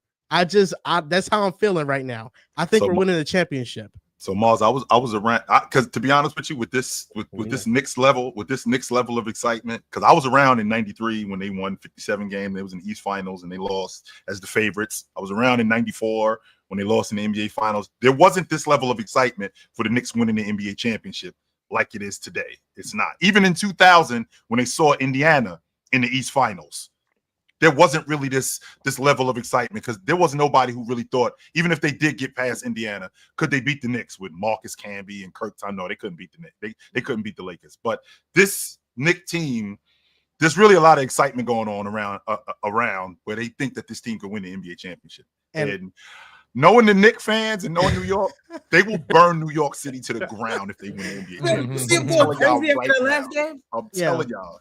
Joel threw up on himself. Joel, how did you throw up on yourself? Yeah, so we were down double digits heading into the fourth quarter, and I took a nap. I said because I had to do a late night stream and I was very in the middle tired. of the game. At the start of the fourth quarter. Okay. Because we were down 20. I didn't think we were going to come back 2 times in a row. For game 1, I was awake the entire time and we came back. Second game, I'm kind of thinking, okay, like 1-1. All right, they're not going to blow it again, right? So I take a nap and I just ate some food, man, some halal food. You know how that food could sit weird in your stomach sometimes. So then I take a nap and I wake up like with 10 seconds left in the game, dude. Like I wake up and then I just look at the bottom right. I look at the score and the Knicks are up. And I'm like, oh my God. So I fell asleep down 20. I woke up with like the Knicks winning the game and the final possession of the game. Wow. So I immediately just jumped up and I guess my body just reacted to that very weird. Just like being that excited. I had a fight or flight reaction that I just threw up right after. It happens, Joe. Yeah. Does it happen, Joe? Yeah, that's happened to you? That happened to me. I'll say that. But hold on, Joe, when you jumped off the couch or wherever you were sleeping, what was your vertical? 40, 43, 35? Maybe like 14, dude. Okay. 14 ain't too bad. 14 ain't maybe that much. No, I started jumping in the air when Mikal got he slapped it out of Tatum, man. Oh my goodness. That was crazy. But listen, this is why I have a lot of respect for the Pacers though, because when the Cavaliers went down 0-1, the Pacers for some reason were still underdogs in a series, plus 150. And all the injuries for the Cavaliers have piled up to where I said, this kind of makes no sense. Like, why are they not favored in the series at this point in time? So I bet money on the Pacers to just win the series outright. And with the winnings that I made from that, I just put it all on the Knicks to win a championship. So what I got from the Pacers bet, I'm putting it all on the Knicks. That's smart money, Joe. Smart money. Joe, I hate to say it, but the Pacers they gave you that money. Now they finna come take it right back. We'll see. But yo, I really do think that the Celtics got action tonight. No, I'm not doing it. I can't believe nobody believes in the heart of a champion. It's not even that, Ron. It's not even that, Ron. It's chill. It's chill up here going to say something. You're going to say something like that about Jaylen Brown. That's right. And how many times have I seen Jason Tatum scored 21 points in the first half and finish the game with 24? With Jaylen Brown on the floor. With Jaylen Brown on the floor. How many times has Jason Tatum just fell asleep? Got scared and quit shooting, or walked into the gym. This eyes as big as you still talking about this shit from years ago. We ain't doing that no more, man. I'm talking about just the other day. So what other day? He was missing shots. He was just missing shots. Because he did not have no dollar sign eyes. That's not true. He can't deal with OG. That was going on. He couldn't deal with OG. But he was dealing with OG. He was dealing with OG in game 4. Now all of a sudden he can't get with OG, even though he was averaging 35 a game against these dudes. A hell of a job. Now all of a sudden he can't get with OG, and now we got dollar sign eyes because he can't make shots. Sometimes I be thinking Swipe be going too far, but no, that was egregious how you just try to just throw it on Jaylen Brown like because Jason Tatum will be doing the same shit. So and with Jason Tatum on the floor, now we're not going to have Jason Tatum on the floor with Jaylen Brown. He has nobody to bail him out. Now Jason can get out his way. I'm glad you brought that up, Ox. I'm so glad you brought that up. So let's find out. I'm glad you brought that up, Ox. So not only tonight, not only this series, how about next season? We get to find out who this dude really is. So what if the Celtics come back and win this series? Exactly, Mars. We get to find out who this dude is. What if they did? Let's do it, Mars. Let's have this conversation, Mars. What if the Celtics did come back and end up winning this series off the strength of Jaylen Brown? Maybe we were wrong about him. Maybe I was wrong about him. I'm not going to say we. Maybe I was wrong about him. And maybe he is the number one that Ox was talking about. Maybe he is the best player on this team. Maybe he is a solidified top 10 player in the game. Maybe. But I tell you what, Mars. It's a lot of assumptions of a 3-game winning streak. I mean, I guess. Well, wait a minute, Mars. Why would it stop? Because Mars, you end up. It's a 3-game winning streak. How would he go from what he is to potentially a top 10 player in the league? You know. But Mars, with that being said, Mars, if Jaylen Brown was on the team, like let's say, a lesser team, Jaylen Brown could definitely be a number one option on another team. I'm not saying it would be the same result as what's going on in the Celtics. But you know what I'm saying? I think Jaylen Brown is a good enough basketball player. Let's just not turn this into a Jaylen Brown hate session. It just doesn't change the fact that he's got. It just doesn't change the fact that he's got real limitations as an actual superstar. Like he's getting like everybody got limitations. No, but Jaylen Browns are bigger than other guys. Like Jaylen Brown. Well, like you said, Chill. We got a whole season. Y'all gonna see. But Brown my has- thing is, y'all he's act out. like y'all have never seen Jaylen Brown get busy though. Like, No, we, Ron, we, that's all, seen him in a we game against all, Orlando. we What was it, game all 3? run to the fact that everybody Yeah, run to, never. oh, he can't dribble without looking down. He doesn't have a can't. left hand. He But can't. Okay, but Jaylen Brown will cook you in the Right. mid-range. Jaylen Brown, when that 3-ball He's a rolling, that 30. 3-ball rolling. Keyword, win. I can say the same thing about Jason Tatum. Jason Tatum will go 1 for 9, But and then the next night go. Tatum brings you that 5 elite for 8. playmaking He does. value He does every so many single things. game. I don't The want to playmaking's compare. not I don't want to elite. compare Brown And to Tatum. Jaylen Brown's first of all, Jaylen Brown's defense is much better. And No, Jaylen and it's Jason Tatum? Tatum's No, and it's Jason not. and Jason That's Tatum's not. and Jason Tatum's distributing is not elite. It's better That's than crazy. Jaylen Brown. I don't want That's to crazy, talk. I don't want to talk about Clearly Jason better Tatum than Jaylen because Brown. I But you're the one who really brought like this Jason up, Tatum. Ox. No, You brought this up. You're the You one who brought this up. Disrespecting Yeah, you're Jaylen the- Brown. You you're thought the I one who wasn't. You brought thought I this wasn't gonna hear that. In Let fact, that shit I slide. said that shit specifically Hell so you no. can hear it. Hell yeah, I Hell said no, that I shit so wasn't you going can for that. specifically hear it because you talk all You this shit brought about this Jaylen up. Brown, and I brought it up specifically so you can hear it because you talked all this shit about Jaylen Brown, and now And the fact that stood the on it, best and player- stood on it, and he got so finals stay on it MVP then. and So he's stay on it and then he's because finals now MVP. and stay Stood on it. You on know it. what? And stay on it because now your best player is now off the floor and all the attention, all the coverages, all the playmaking, all of that stuff now goes to you. You have to be, Yes, you sir. have to distribute more. You have to score Yes, more. sir. You have to defend more because you don't have the luxury of that 6'9" dude who passes like that. You don't have the luxury of that 6'9" dude You ain't lying. being a one-on-one player, getting the coverages that he gets on defense that you had before. All of that stuff now goes to you. So all of that shit you was popping about him, let's find out who he really is. Right, huh? because Let's do that. Draymond Green wasn't guarding Jaylen Brown in the 22 finals. You right? There was Here we there's go. never That was years there's ago. never Because there's now never. it's Well, I'm not saying He played a game without Jason Tatum in these playoffs and had 36 that's what I'm saying. You've been talking about this. like 2 weeks ago. Maybe he has been in his way. You too good for this shit, man. It literally just happened. They won the game against Orlando. Jason Tatum didn't play. Woo. Jaylen Brown had 30 How I points. forget about Here that? we go. Damn, It boy, just how I happened. forget about that? God damn. Yes, I will say- And Orlando's a bad defense in the Knicks. Jaylen Brown's numbers without Jason You're right. Tatum, Hell yeah. he's averaged 27, 7, and 4 on 59% true shooting. He's been good Uh-oh. in those games. Oh, I will say though, also, W match. you know, Jaylen Brown's. it's Okay, get ready to say L basketball, Ox, because you're not gonna like this. Jaylen Brown's numbers in shit. fourth quarters this series: 2.5 points per game on 27%. Yeah, it's been ugly. But this been is what bad. I want you to do, though, Chill, about the Jaylen Brown situation, right? I think we all can agree this series is over. And this is gonna be very important. Very important. I want it's gonna be all fairness, no passes for tonight, any other night, no passes for Jaylen Brown. Whatever happens, happens. But I will ask y'all to reserve your final judgment for this next season. Give Jaylen Brown a season as a number one option and having coverages, paying more attention to him. Give him a season and let's make a final decision. With that being said, no bail for tonight. Whatever happens, happens. Mm-hmm. But That's I just want to see something. Let's do an experiment. I want to see something. It's just the playmaking that really worries me. Like Chill was saying, like I think when he's seeing those number one option playoff coverages, can he make the decisions consistently? Because I just haven't liked his offensive process this whole series.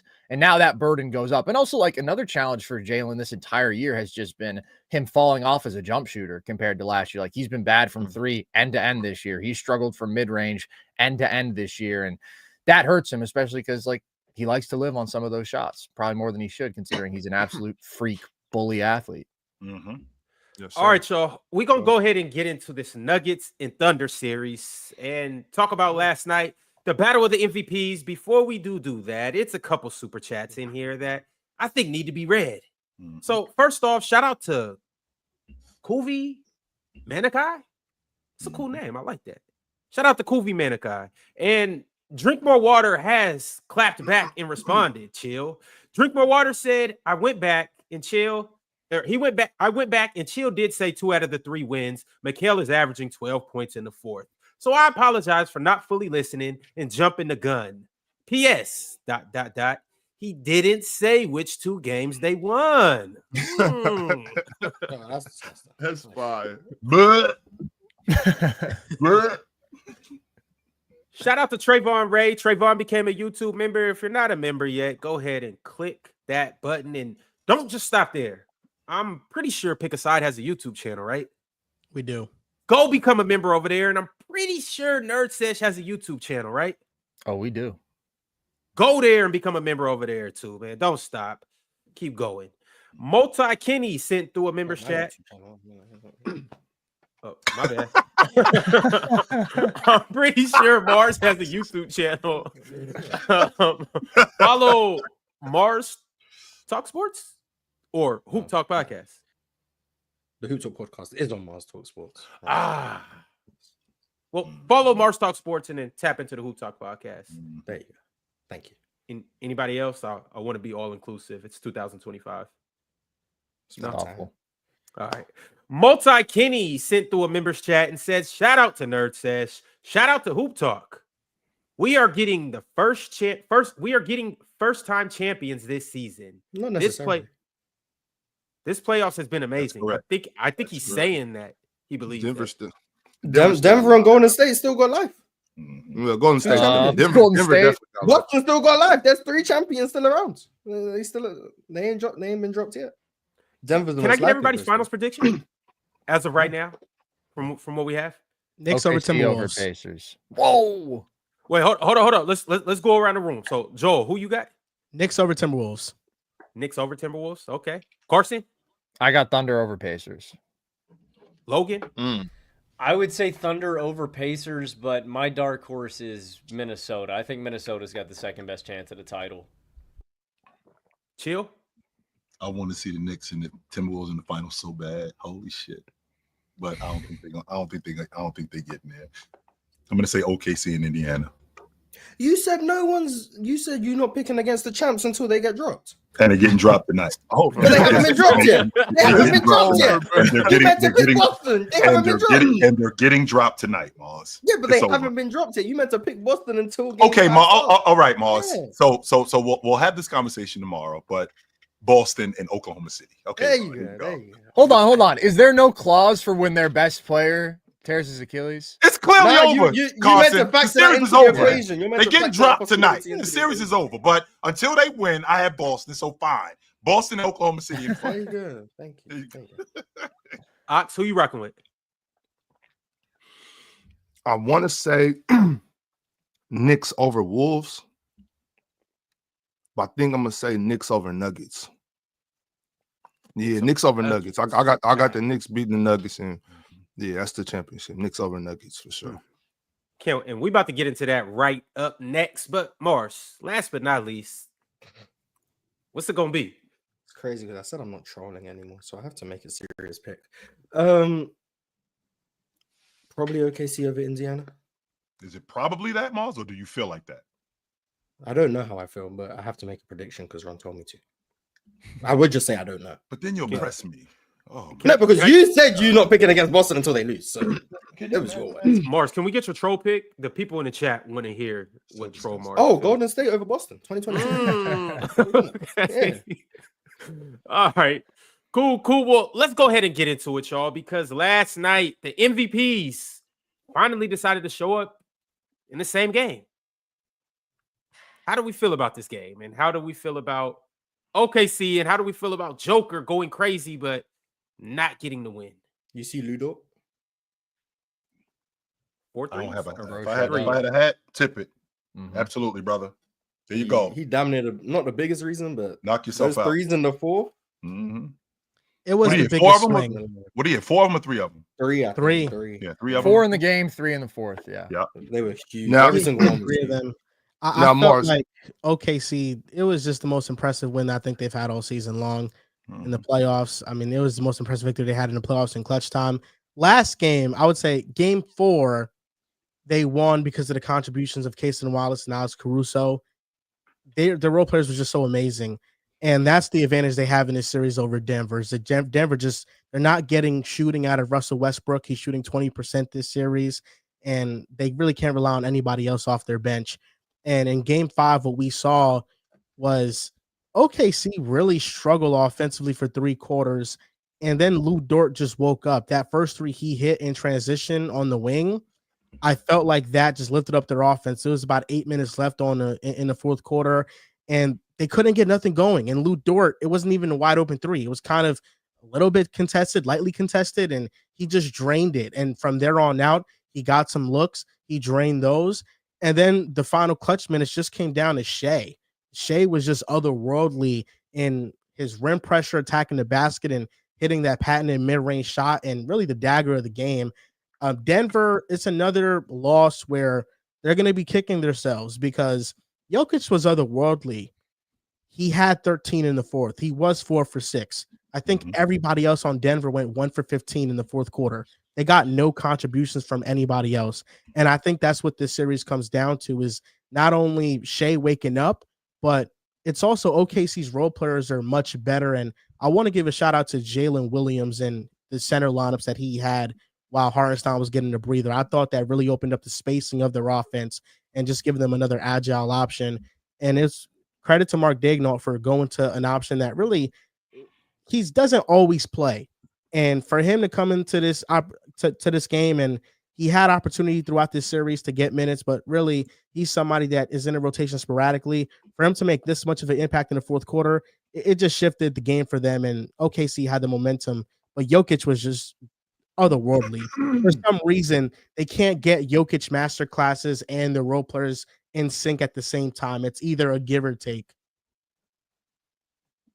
Yeah, I thought that this was also, like you said, the most impressive OKC win of the year, and like just really affirms my confidence in them. They've been my title pick since before the year, and they were my title pick coming into the playoffs. But if there was one question that I had about them in this series, it wasn't going to be, okay, can they have a performance like they did in game 2, where they just blow Denver out of the gym and they're setting the tone defensively and they're making every shot offensively and they just pull away and they win comfortably. Obviously, Denver just didn't play well. They didn't bring intensity in that game. But like OKC has shown an ability to blow teams out consistently. The question was going to be when it gets really tight, when you get to those big playoff moments and you are staring down former champions, grown-ass men who have been here before, the best player in the world playing his best basketball, can you gut out a win under those circumstances? And that's what they've done in back-to-back games. And like offensively, game 4 was really a struggle for them. But then in the fourth quarter, with the contributions from Kaysen and Aaron Wiggins and Alex Caruso making some shots, they were able to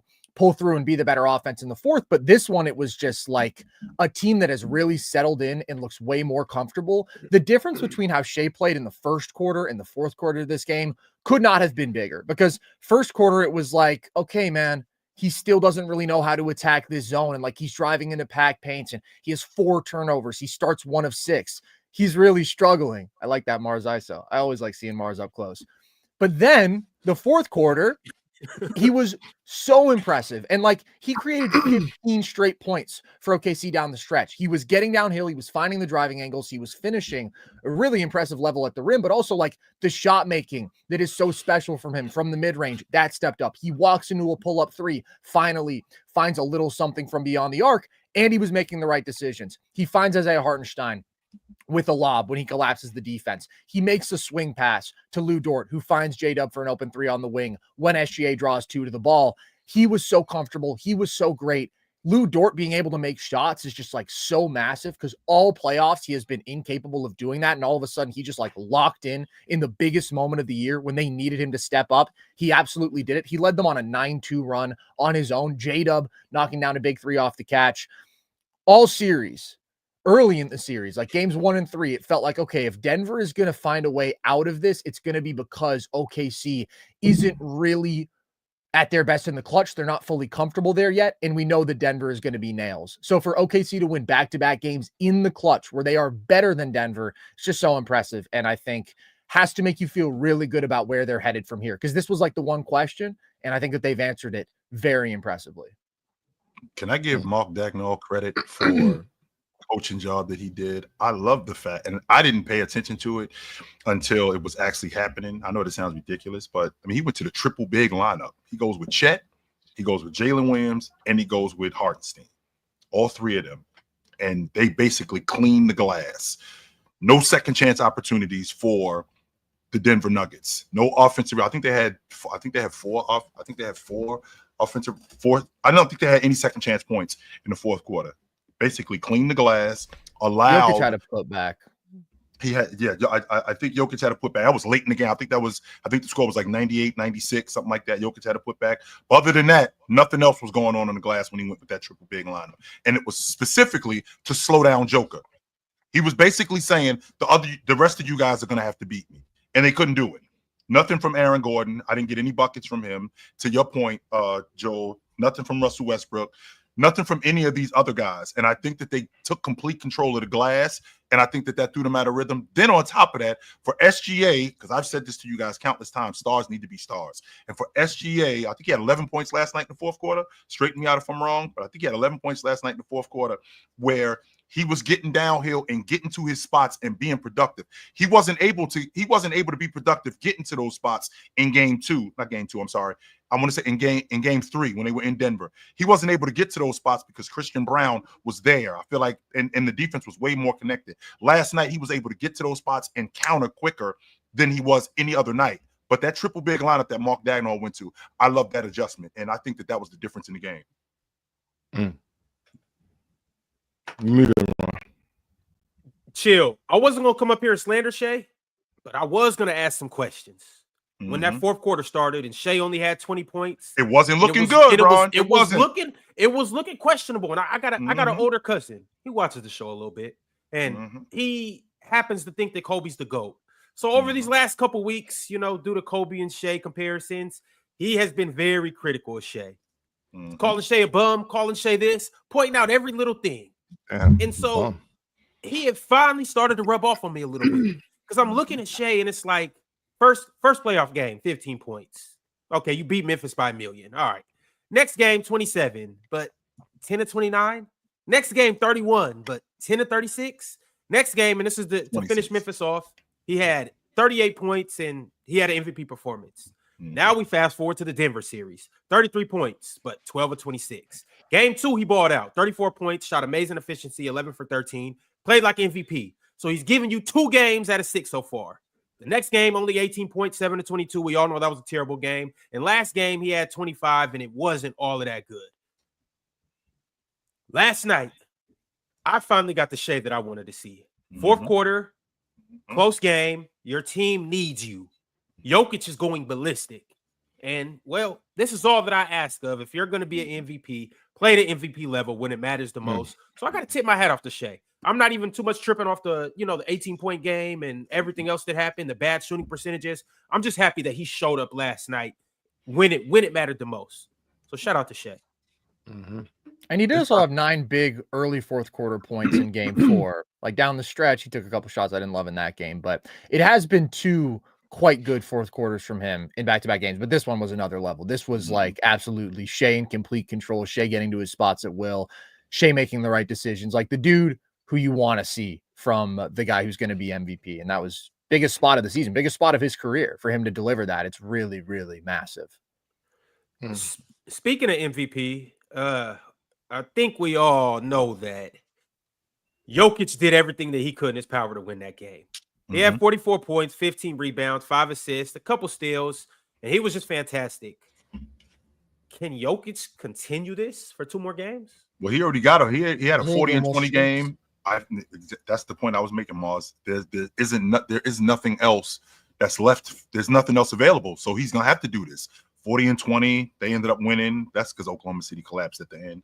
But then last night, 40. I thought I was getting 50 and 20 from him last night, Ron, to be honest with you. I did. I thought I was going to get a 50-20 game from him last night. But that's what it's going to take in order for them to at least stay close, right? And now when they go home in an elimination game, I mean, Jamal Murray gave me good production in that third quarter. I think I got 12 points and about 3 or 4 assists from him. And with Oklahoma City playing drop and him staying in that mid-range, and also his catch and shoot ability was really good yesterday, right? So with that being said, Jamal Murray gave me some good minutes, but I think that triple big lineup ended up wearing Joker down at the end. And the fact that they didn't get anything else from anybody else, that was the difference. And that's going to happen again, because they're going to go right back to that in game 6, unless we get more production. Because I only think he played, I think, if I'm not mistaken, Coach Adelman played 7 guys yesterday. Now, those 7 guys that he's playing, I need to get more production from them because I'm not getting much. It was 8.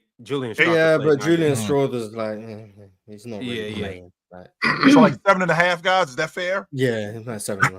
Yeah, call it 7.5. Oh, so I got 7.5 guys. Now this worked in the past, Ox, because like Ox likes to bring up like past playoff performances. This worked in the past for Joker because you had a historic performance from Jamal Murray, right? You had a historic performance from Joker.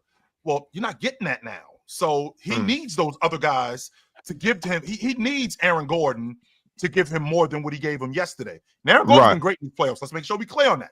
Let's not make like Aaron Gordon. Blaming him. Yeah, we know. No, Aaron Gordon's been great in these playoffs. Absolutely not. No, but this is what is the effort that Joker gave you yesterday, Ron. That's what it's going to take for them to be in games. Then it's going to take the other stuff like offensive rebounding, steals, like little stuff in order for them to get breaks. Because it's not just going to be going mano a mano. No, that's not going to be enough because Oklahoma City has too much. Well, Chill, it's supposed to look like this. Like for the Nuggets to get through it, it's supposed to look just like this. You know what I mean? Like the first series against the Clippers, the guys came through. Jamal came through. AG came through. Russ had moments that didn't look that great, but all in all, I think Russ came through. You know what I'm saying? Right. The guys came to play. They did what they had to do in that first round. Even in this second round. And let me speak on that too. Joker was having it tough because Zubac was being super aggressive, hitting him. You know what I'm saying? So they came through and helped Joker. They got through that. Now, in order to get through this young OKC team, it's gonna take 7, and it's gonna take some more big games from Joker. Like Ron, you asked, can he do it? He's more than capable. He's gonna have to. You know what I mean? And the other guys are gonna have to step up these last 2 games, but they have. I think they've so far, except for last night. I think for the most part, they've been coming through and playing good. The other guys have. And also, shout out to Lou Dort. That's why I picked him on the Demon pick yesterday. Because I'm like, unlike some people, I don't think Lou Dort is soft. I know for a fact he sat down and realized, yeah, my dudes came through and did their job. Now I got to do mine. I'm gonna keep shooting the basketball. That's all I said yesterday. Lou keeps shooting, but you had to sit down. You had to sit down the other game. Keep shooting, Lou, and he did his thing. You know what I mean? Shout out to him. You guys do know. I think it was only one other Nugget that scored like other than a free throw that scored a bucket in the fourth quarter. Other than Jokic. Yeah, but that bucket didn't really count because it was the garbage time layup from Jamal Murray. Like they were down 6. He made a layup. It's like, that's insanely problematic, right? Yeah, I think that the most problematic dude right now is MPJ, and obviously he's got the AC joint sprain, so like his shoulder is giving him real trouble. But in this series, man, he's averaging 7 points per game, and he's shooting 25% from 3. Like MPJ's out there. Besides game 3, I think, because game 3 he was good. Every other game he's been. Yeah, do you got to sit him down? 5 points on 2 of 14 shooting. About time to sit him down. Ox, if he ain't making shots, what else is he doing, Ox? He's not doing anything. Yeah, what else is he doing what else is he doing if he's not out there? And one of the main reasons, and I want you to stay right there, Carson. Don't leave. Stay right there, Carson. One of the main reasons that Oklahoma City is in these games because they're on the glass. They're on the glass. They got Oklahoma City dominated Denver on the glass last night in the fourth quarter. If MPJ can't rebound, he can't help us. If he's not making shots, he can't help us. And if he's not going to rebound, he can't be on the floor. Yeah, he's a really one-dimensional player, especially for getting paid $40 million. Like, his gift is he's 6'10", and he's one of the best pure shooters of the basketball that you've ever seen. Off movement, any level of contest, like, just supposed to be special. And right now he's shooting the ball horribly, so he's not bringing value. I mean, consistently in these playoffs, like, you've seen him a level below everybody else in terms of his engagement and focus, and there have been, like, moments in games where he's locked in, but it's way too inconsistent. The problem in the challenge with going elsewhere is, like, Russ was the obvious choice throughout the Clippers series. Russ was really good in that series. I just watched Russell Westbrook airball 2 threes by like multiple feet last game. So he was posing his own problems and just being so bad as a shooter, and the Thunder being so willing to roam off of him, leave him, funnel shots to him. That's the challenge, man. Like, all year, the Nuggets have obviously had their limitations in terms of depth and supporting talent. And like Christian Brown can't knock down a 3 right now. He's shooting 28% from deep in these playoffs. So it really is a failure of the guys around Jokic in this one. I think that you're absolutely right, Ox, to give credit to the other guys because they picked him up when he wasn't good in game 5 against the Clippers. They picked him up when he wasn't good in game 7 against the Clippers, when he wasn't good in game 3 against the Thunder. These are things that we haven't seen from the Nuggets in previous playoffs where Jokic they're not winning. Good? Yeah. That's the actual thing. Yes, it is. Yeah, Jokic can have bad games. Crazy Oh, concept. he can. I didn't know that. Ron, Ron, see, stop, Ron. Come on, man. Because we being ridiculous with this. We know that as great as Joker is, he can have stinkers, right? Just like all great players have had stinkers. And he can. I'll give Mars a nugget here. Yes, Mars, I've been around long enough to see great players have stinkers. Yes, I have, Mars. I've seen 9 for 35. I've seen 4 for 17. I've seen 11 points. I've seen stinkers in the playoffs. That doesn't mean that a great player is still a great player. Joker is awesome, but we can all say that in that Clipper series, he has some stinkers. Mm-hmm. We can say in this series against Oklahoma City, he hasn't been completely awesome the entire time. Like in between that 40 and 20, in between his 40 and 15, we've had some stinkers. It was the worst 3-game stretch of his playoff career. It's not even close. Yes, okay, so he had him in hell. Yes. It does happen. I will say, like, as much as Jokic deserves praise for this performance, and I legitimately think it's one of the best games you'll ever see in a loss. I think it's one of the best performances of his playoff career. And, like, shout out to the best player in the world doing his thing. If he plays a decent game in game 4, the Nuggets are probably up 3-2 in this series. So you can look and say, oh, same goes for MPJ shitting himself these last 2 games. But like, This is Jokic. This is the guy who's supposed to be the epitome of consistency, who's supposed to have the answers no matter what. And he had them in this game. And maybe he goes absolutely supernova God tier mode and he finds a way to will Denver through. But I really think their formula was getting as many of the clutch games as they can in this series. And Jokic is the reason that they didn't get game 4. He's the biggest reason. Or other ones, but he wasn't around good enough. I was around when Ewing shot under 40% in the finals. I was there for that. And we didn't say Ewing sucked. No. He was like, yo, he's still awesome. I was around when that was going on. So, I mean, great players can have stinkers, Ron. That's all I'm saying. They can. But chill. It wasn't that, like, obviously I knew he had a bad game, but I just had another guy tell me that or insinuate that it's impossible for Jokic to have a bad game. This guy. Oh, not him. Wrong guy. Hold on. Wait. I'll bring him up. Nico Harrison. Wait. Give me a second. I'm talking about this guy right here. Which guy? That guy. Y'all know him. Oh my God. Y'all know this guy. Is that Karl Anthony Towns? No, bro. What was this prompt? That's someone. Cholo Cat. We got Cholo Cat. No, that's Swipovich. Swipo. Is that who that is right there? Swipo. Yeah, Swipo. Angry Swipo. Swipo. He told me that. Seen Swiper on the timeline yesterday. Very entertaining read. Very entertaining. What was that? What was that Twitter like last night, Mars, with Swiper? He was crushing out on MPJ. I'll say that. Yeah, it was if you ever want to be entertained on Twitter, just go look at Swiper's page after a Nuggets loss. It's very interesting. Shout out Swiper. But Logan, I would like to hear your thoughts on Game 6, OKC Nuggets. I'm skeptical, but I'm not going to count Denver out. My gut from the jump of this series was that this series was going to go 7, and I just couldn't pick against Joker going down in a spot like this. I was really disappointed with what we got out of Joker from games 2 to 4, just his level of aggression and confidence. Like, I've never seen personally, you guys are talking about Jokic never having off games or anything like that. It really is uncharacteristic, but I've never seen Jokic flustered like that. And the way he bounced back in game 5 gives me confidence that he's going to be at the level he needs to be. The only reason I'm skeptical about Denver is everything you guys are talking about. Can MPJ hit a shot with the AC thing he's dealing with in his shoulder? Is Russell Westbrook not going to be able to hit a shot? Can he hit the fucking rim, man? Like, the Nuggets supporting cast, like, the biggest gap between these two teams to me is the shooting disparity. And it won't necessarily, I think, be reflected in all of the statistics from individual games. I just trust the Thunder's collective shooting and all the guys they can turn to, right? Like, if Lou Dort isn't hitting shots, which he was last game, but if he's not, all right, we can put in Aaron Wiggins. We can put in Isaiah Joe. We can put in Kason Wallace. We can put in Caruso. You need Russ. Like, you need MPJ. You need Christian Brown. And so that, to me, was the biggest difference. Joel mentioned it at the beginning of this segment, but non-Jokic Nuggets went 1 of 15 in the fourth quarter. Look, bro, you're not going to win a game if everybody else around you hits one shot, and that was Jamal Murray. And I just have too much faith in Jokic and Murray to count them out and to think that they're going to lose on their home floor in Game 6. I've got the championship respect for Denver, and so I do think they're going to go 7.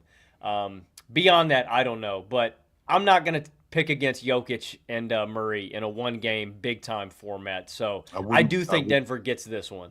I wouldn't be surprised if Edelman dug deeper into his bench. Now I know that I really didn't get any quality. Who do you think they're turning to? There's nowhere deeper to go. There's nowhere deeper to go. I know he's going. I know. And I understand that I didn't really get much, but I think that he's going to probably try everything that he possibly can early, and if it doesn't work, very much like what's going on with Tibbs. You do that against OKC, you might be down 26. Well, like you can't just be like, I think you can't be deploying Steve Kerr tactics and be like, would you find someone to play? Like, you can't be doing that. I think this is a game where like the starters play 45 minutes. Besides, maybe and that's what I'm saying. I'm not saying that the starters aren't going to play heavy minutes. I'm not arguing that point, but I do think that he would go into his bench early just to see, like, if I can get something from this guy, if I could get something from Strawther, even DeAndre Jordan, if I could get something from him. No. Yeah, if I could get something from DeAndre Jordan, if I could get something from Strawther, if I can get something from his rotation guys in Peyton, if I can get something from these guys, if I don't get anything from them, then I'm sticking with my 5. Is it because you need contributions for those guys, or is it more because you just want your starters to get a little more rest and be fresher late? I think it's a combination of the two. I definitely need contributions from those guys, and if I don't get contributions from those guys, now I know I'm going to have to stick with my guys, and I'm riding this horse until it dies. I know that, but I got to find that out, though. I have to find out if I'm going to get something from Peyton Watson. I got to find out if I'm going to get something from Strawther. If I'm not going to get anything from them, these guys got to know you dudes are playing the rest of the night. I'm not getting anything. To Mar's point, you can't even play with OKC like that. And so for me, it's not. Well, I mean, I told you what.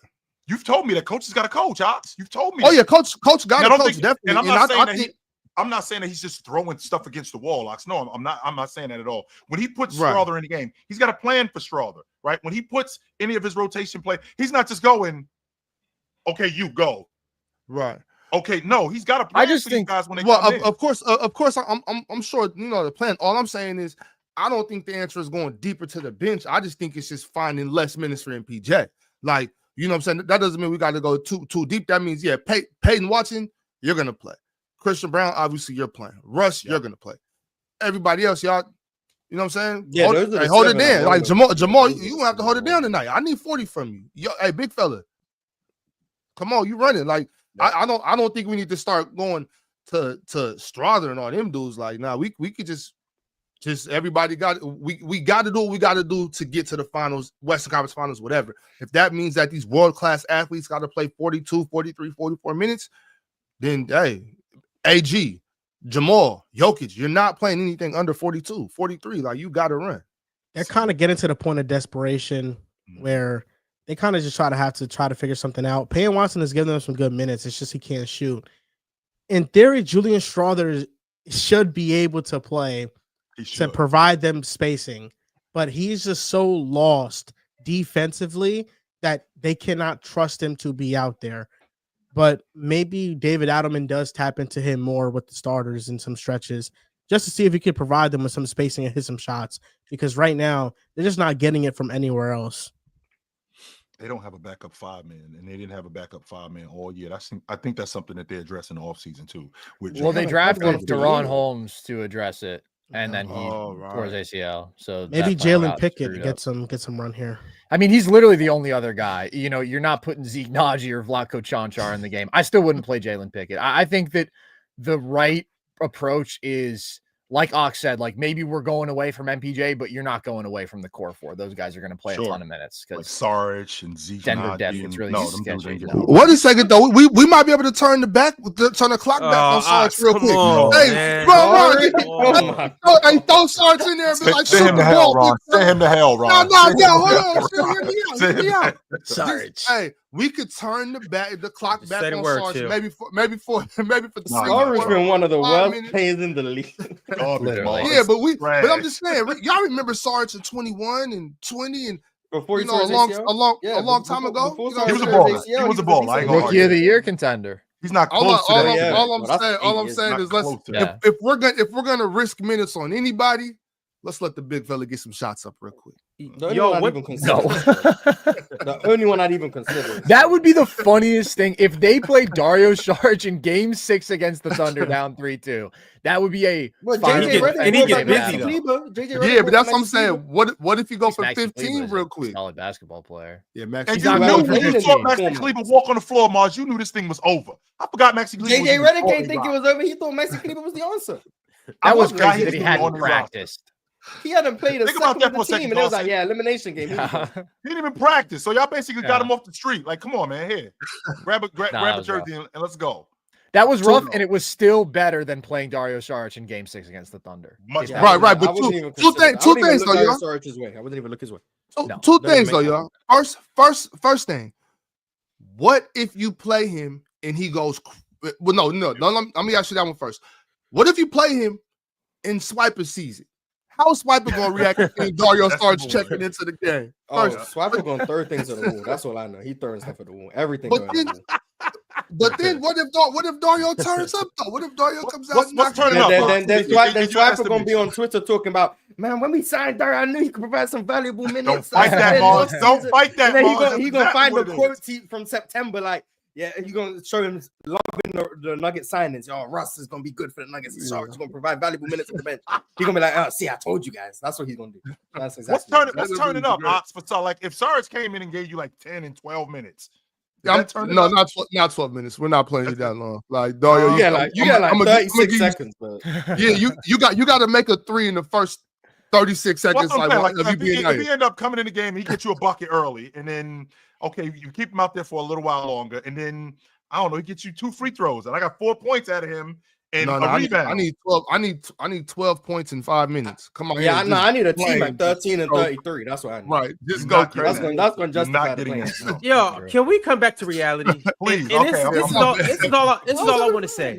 Now, I think that Kenny Atkinson made an overreaction last night, and this is I'm gonna lead right back to and I'm gonna lead this is gonna tie right back into Michael Porter Jr.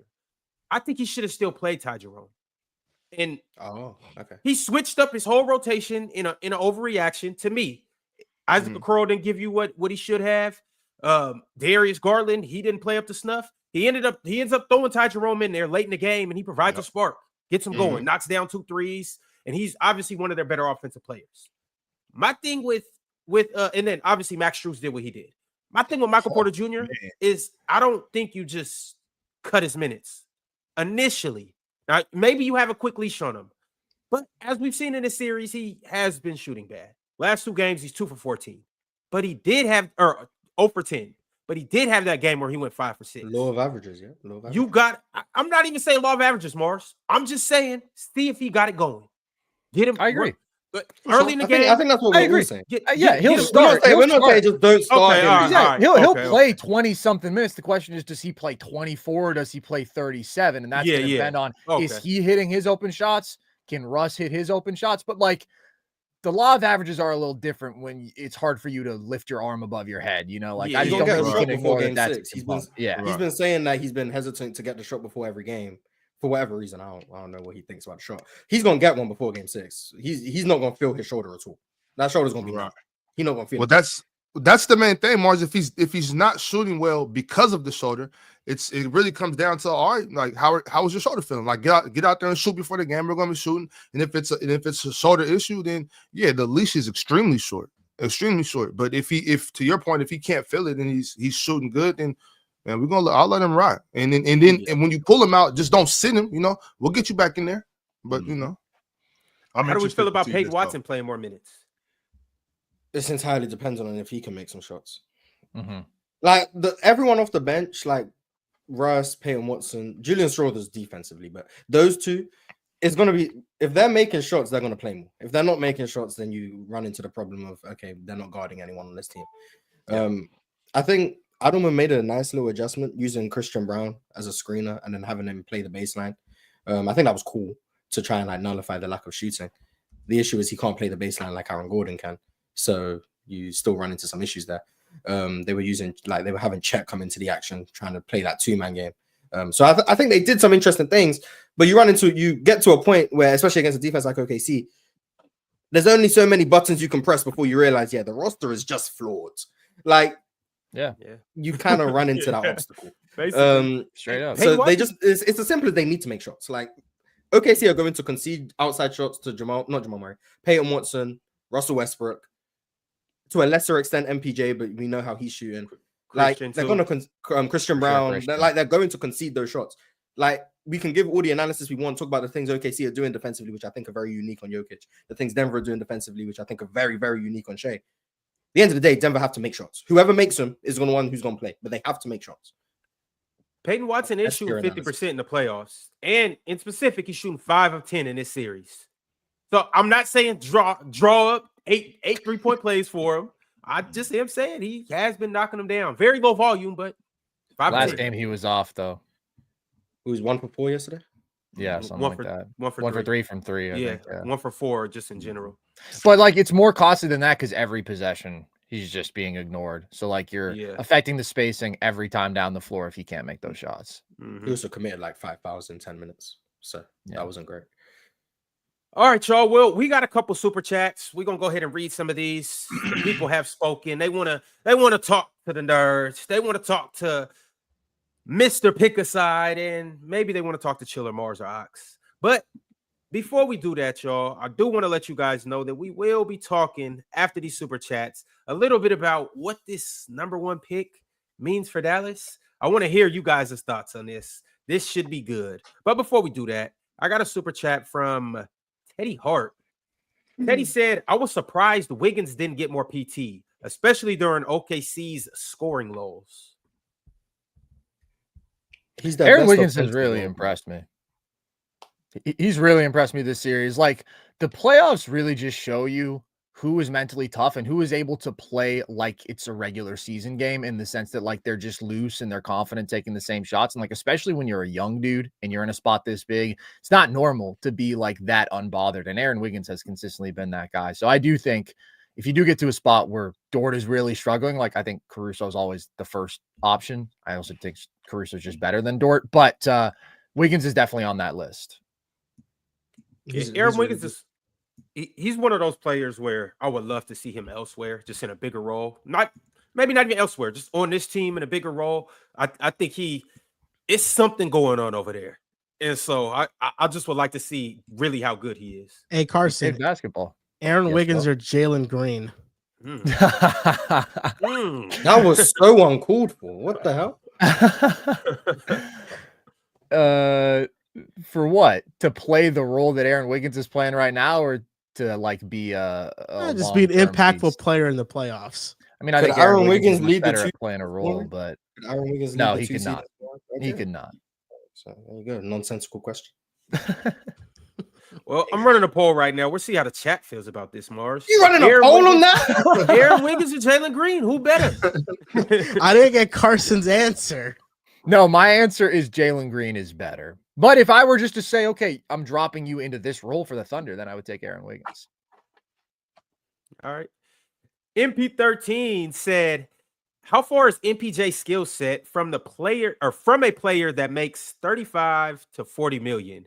Because with the new CBA, you can't have one-dimensional players making all that money. It kills your team. You need to be impactful. Yes, I think he's making the same amount of money as Shea. That's crazy. I mean, think about this. Is he better than Cam Johnson? Nah. Healthy? No. You gotta remember, MPJ's a better scorer than DeMar DeRozan. So, like, you gotta factor that in. I don't know who said that one, but that's going in. Shout out to my guy Swiper Cam. You know? Shout out Swiper. Cam Johnson's making $20 million. Yeah. Like, it's a big difference. MPJ is really MPJ rebounds better than him. He does, but Cam's a better overall defender. Cam's a better passer. Cam doesn't have whatever MPJ has for a brain. Like, MPJ's a special shooter, but yeah, I think it's safe to say they definitely overpaid for him. They gave him they maxed him out at the time because they believed in his potential. I just think that players that have a skill set, even if they're one-dimensional, but they are very elite at that specific skill set, they're going to get overpaid on the market. Yeah. This series He will look got a little that different contract if Cam before the plays. CBA though, so I mean, Right, it's true. It's a different world now. Denver couldn't foresee that this was gonna cripple them the way it What's might. the poll at, LeRon? Bad. Don't read the poll. Don't read the poll. People is yapping. All I'm gonna say is somebody got 68% of the votes. Who is 57. We'll run it for a couple minutes. They thought it said Andrew Wiggins. They thought it said Andrew Wiggins. Okay. Yeah, they Okay. thought it said Andrew Wiggins. Hey, not that far off, man. Wow. Okay. I think I said this about Jaren Jackson. Like, I don't think you can afford to be giving like certain players the contracts that they probably would have got before the CBA became a thing. Like MPJ, Jaylen Brown. Jaylen Brown, one of those guys. Jaylen Brown is absolutely one of those guys. That's why I agree. said I would trade him. Like, I'm not paying someone 60 million when the salary cap is 170. Like, unless you're Jokic, Steph, LeBron, like Shea, etc. Like, I can't justify that. Do we start seeing this happening? Or Yeah, I think the tier 1 guys are gonna get maxes. Yeah. The tier 2 guys who used to also get maxes because they were top 15 players. I don't expect that to happen anymore. I don't think so. We're gonna start seeing tiers. Yes, I don't think supermax contracts are going to Devin Booker. Yeah, it's really interesting. Booker, you don't think? Because like, I wouldn't. No. Huh. It's always been a given. Like any Donovan all-star caliber player is going to get the max. You max LaMelo, even with his injury concerns. Like that's just been the conventional NBA thinking. I do agree with Mars. I think it's going to change. I don't know to what extent. I don't know where the cutoff is, but like you can't keep paying dudes as if they are among the absolute best players on the planet when they're just not. When you're in a world where the cap is so much more limiting and it's so much harder to build out a complete great roster with the new CBA. That's a big reason why the Kings traded De'Aaron Fox when they did. They didn't want to pay him, and that's a player that you're going to pay that amount of money. He's homegrown, so he can ask for even more, and it's just not worth it. I think it's like it falls in the same thing with like the Kemba thing when the Hornets refused to pay him. There are certain players that you just have to let them walk, even if they're all-star players. You see it all the time in the NFL, and you just had never seen it in the NBA, but now I think that we're approaching a world where we are going to see it. It's going to start getting interesting because I think we're going to really start seeing people's actual market value. So people aren't going to overpay. So now you're going to see like it's going to be 3 teams that are going to say, we'll pay you in this amount. Let's say it's MPJ's amount, 35 million to 40 million. And now we're going to see that instead of one team just outbidding and saying, hey, we'll give you 55. So we'll start to see the different tiers. Like Mars said, the Stephs and those guys that are up here. And then it's going to be a tier below where you have your Devin Bookers, Donovan Mitchells, guys like that. And I'm interested to see what their tier is going to be and how much they get paid and who all falls into that tier. That's what I think. Team building is going to be more predicated on contracts. Like the large reason why the Knicks are as good as they are, Jalen Brunson's doing this making 25 million. Yeah. Like he's clearly worth maybe double that. Yeah. But you've got him for 20. Like you're going to need a bunch of players outperforming their contracts if you want to make a legitimate contender. That's why I think OKC, like Shea's making, like I said, the same amount as MPJ. So like equate Denver are paying MPJ what OKC are paying Shea. Like clearly. Now remember too, Mars, when it comes to roster building. Now remember too, when he signed that contract extension, I mean, SGA wasn't what he was when he signed that contract. It's the same reason why Golden State were able to build a dynasty. You got Steph for 11 million. Yeah. And he turns into one of the 3 best players on the planet. Now all of a sudden you can afford to pay Klay Thompson and Draymond Green and get Kevin Durant. The easiest way to build a dynasty is have someone drastically outperforming their contract. And that's why the easiest way to build them. With the Giannis stuff that's going to happen this offseason, it's going to be interesting to see where he lands, what a team is willing to give up for him. Because if you're a team like OKC and you drain your asset pool to go get him, the whole reason why they're this good is because they've been accumulating draft picks. And I think Sam Presti is ahead of the curve in saying that, okay, the only reason we're going to be consistently great is if I have these draft picks and I can hit on them. So draft assets have become more valuable than ever.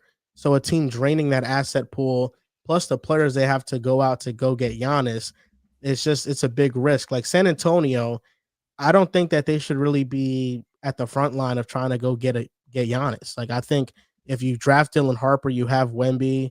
I think that's a core that you probably just ride out with, and then you just see where it gets you later, and you keep on drafting well. And they also have another lottery pick. If you take Dylan Harper, are you trading Stephon Castle?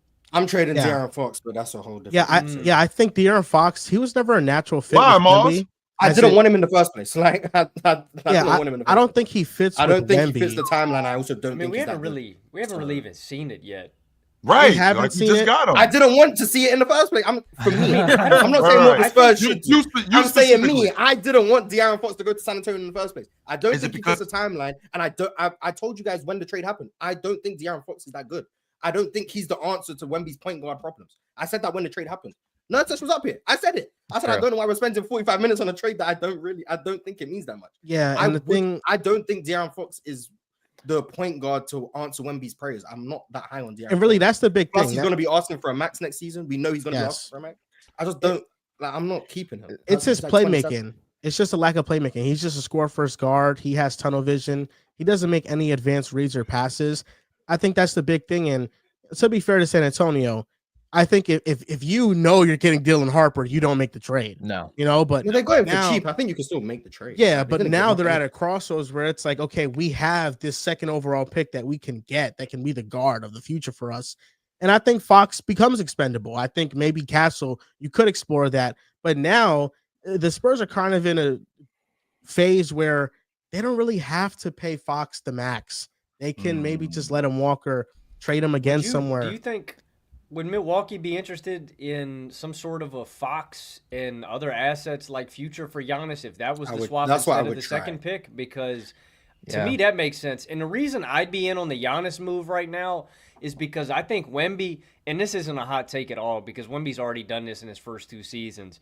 He's one of those guys that I think when he really breaks through to this like top 5 level, it's going to take the Spurs to like this real contention. And if you pair him with a guy like Giannis, not only do I think they complement each other offensively, I think it is a hellish defensive front court to deal with. And so I just think you're going to get a nice little bit of overlap where Giannis is still at this best player in the world kind of level and where Wemby really isn't that far behind, and they could be the best duo in basketball, and the Spurs are immediate championship favorites. So I do like Dylan Harper long-term more for the Spurs, and if I could, I'd be trying to deal Fox some young players and some future assets for Giannis if I could make that deal. I think that's the ideal outcome for San Antonio. I also want to make it clear. Oh, sorry, go ahead. No, you go, Mars. Yeah, I just, when I say I don't think De'Aaron Fox is that good, that doesn't mean I don't think he's a good player. I just don't think he's the answer to A, what the Spurs need, and B, for the money I think he's going to command because of his talent level. It comes back to the contract thing. He's going to demand a max. I don't think he's good enough to justify taking a max when you're trying to build a roster around Wemby. He just doesn't work with this group here. Yes, that's what I'm saying. De'Aaron Fox is a really good player, really talented scorer, really good downhill, although I would like to see him get downhill more than he does. But like, he's a really good player. I just don't think he's the answer for what the Spurs need. So that's why I would get on Mars. Where would you like to see De'Aaron Fox? Like, let's just play 2K a little bit, and you just think, like, what is a good fit for him? Houston would be nice. So, how would you feel about a potential 3-team trade where he ends up in Houston and Giannis ends up in San Antonio, and the Bucks get what they get? You would like that?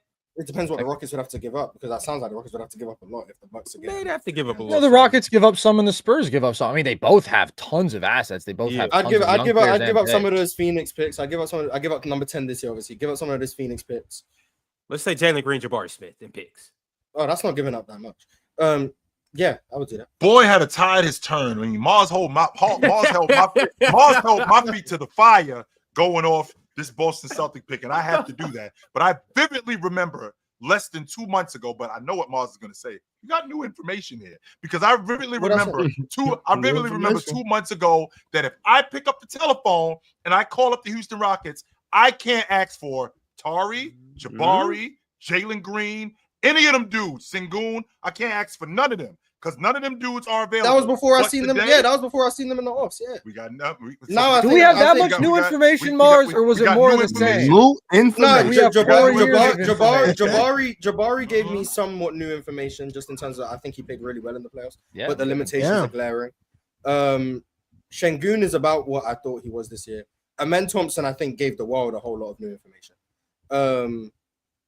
And I think the Rockets, and I think most people the Rockets are closer to being contenders than I think people gave them credit for. Before the playoffs, it was a lot. They're the worst 2 seed ever, blah, blah, blah. Now, I know they lost, but like, they really are just competent half-court offense away from being like a really good team. I think De'Aaron Fox helps that. I am still on the side of Amen Thompson is not going anywhere. He's the only player on the roster who if you ask for Amen Thompson, I'm hanging up the phone. Everyone else for the That's right me on price, line one, Mars. Yeah, How you feeling about Amen Thompson? I'm interested. I'm getting a click. I'll block your number.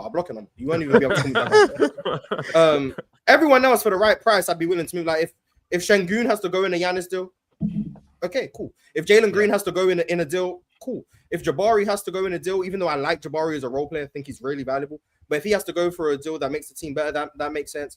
Tari Eason is someone who I really like, but he makes so many bad decisions. So it's like at this point he's 24 as well, I think. 24. So like you can see him getting off. I think Cam Whitmore is the one who I expect to be gone at some point. Reed Shepherd, I don't think there's much information on, so I think he still has a lot of value because he's a number 3 pick.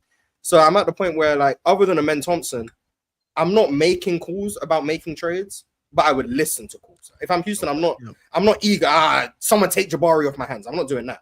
But I am saying if you call me about Jabari Smith and it makes sense for us, I'll look into it. That's where I'm at. If I'm Houston, I like Houston just packaging Fred VanVleet and Eason in the 10th pick to go get Kevin Durant. I think it's simple. I think it's not a lot of assets. That's not enough. No way that's enough. So throwing Jabari. Maybe you throw Cam or Jabari. I think you'd have to. Cam can go in there, but I think you'd have to throw in another one of Phoenix's picks. Absolutely. This is Kevin. But we have like maybe I'm undervaluing KD just because of his age. I feel like the age factor, And he's I know it was 2.5 years ago now, but he got traded for Mikal Bridges and Cam Johnson and 4 firsts. Like, yeah, no, you're not it's wrong. going to be a haul still. He's still a top 10 player. His value's already not as high as it was 2 years ago, though. But I actually like that. That's kind of obvious, but it's just the age thing. Oh, hold on, Ron. He's already in Dallas. I want to see him go to Dallas. That's why I'm at. I want to see him. What is Dallas giving up for KD? Because I can tell you right now.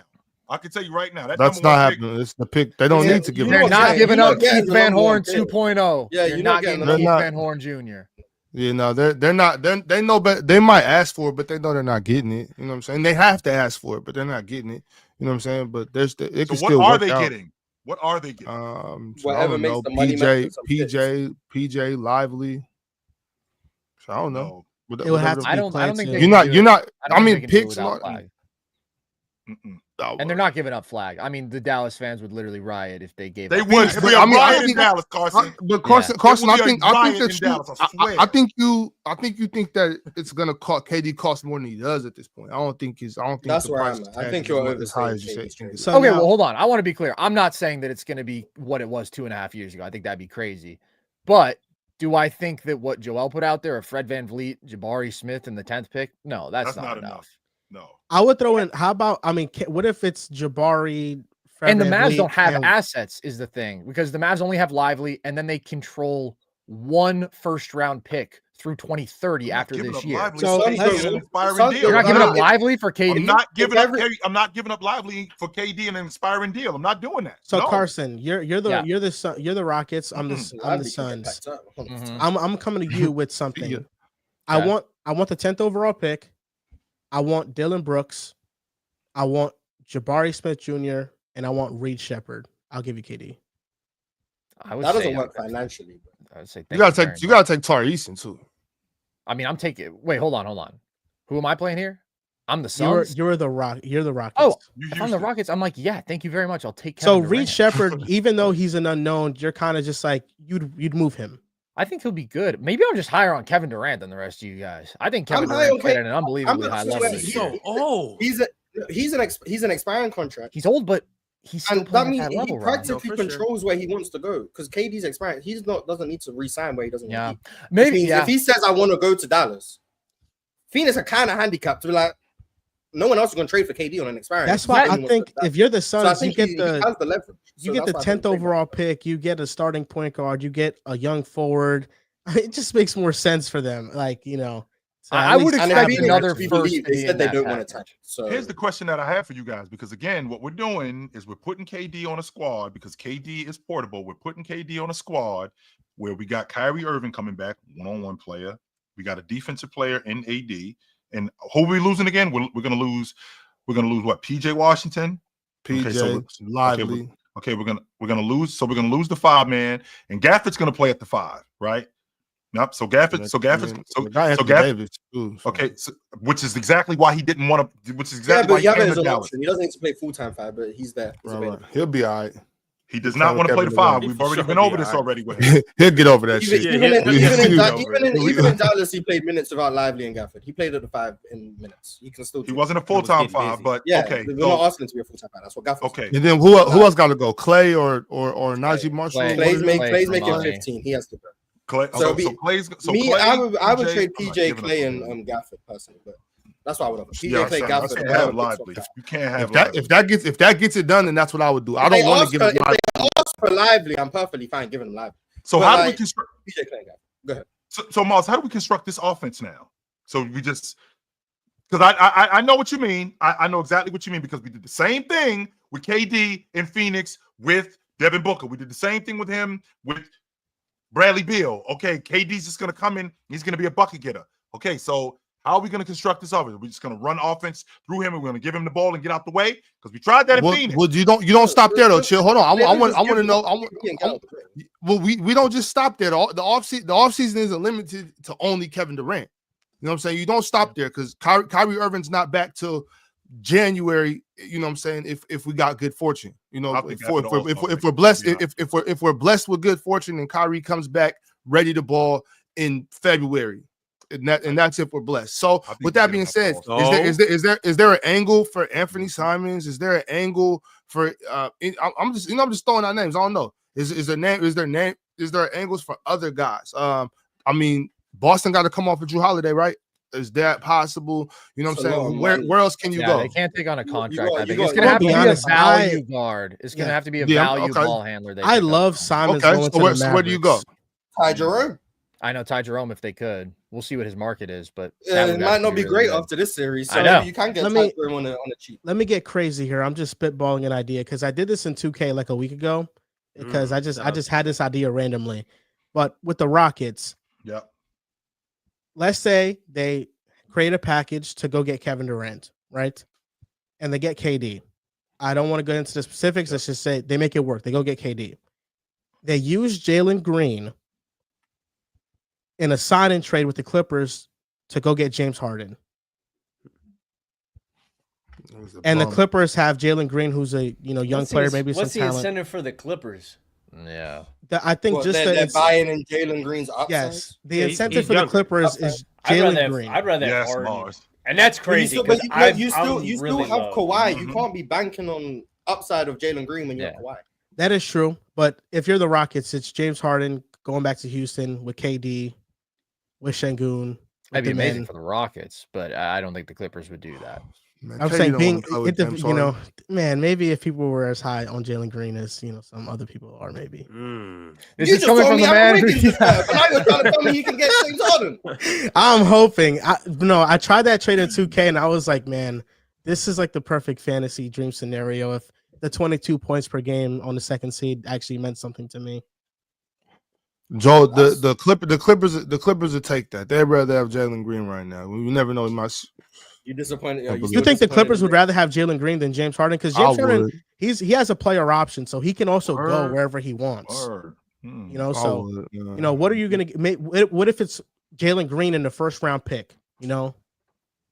I just think the Clippers are already in on this core. Like, they built a team to win now. And it sucks that Kawhi is going to miss 50 games and that James Harden is potentially going to be a disappearing act in the biggest games of the playoffs. But like, we saw how high their ceiling was when they're healthy. And I just don't think they really have an option but to be like, we got to run it back and pray that Harden plays better. And maybe that's stupid, but they're not turning Harden into a bunch of assets. Jalen Green, man, I don't want to pay Jalen Green $35 million a year for the foreseeable future. You don't want to pay him MPJ money?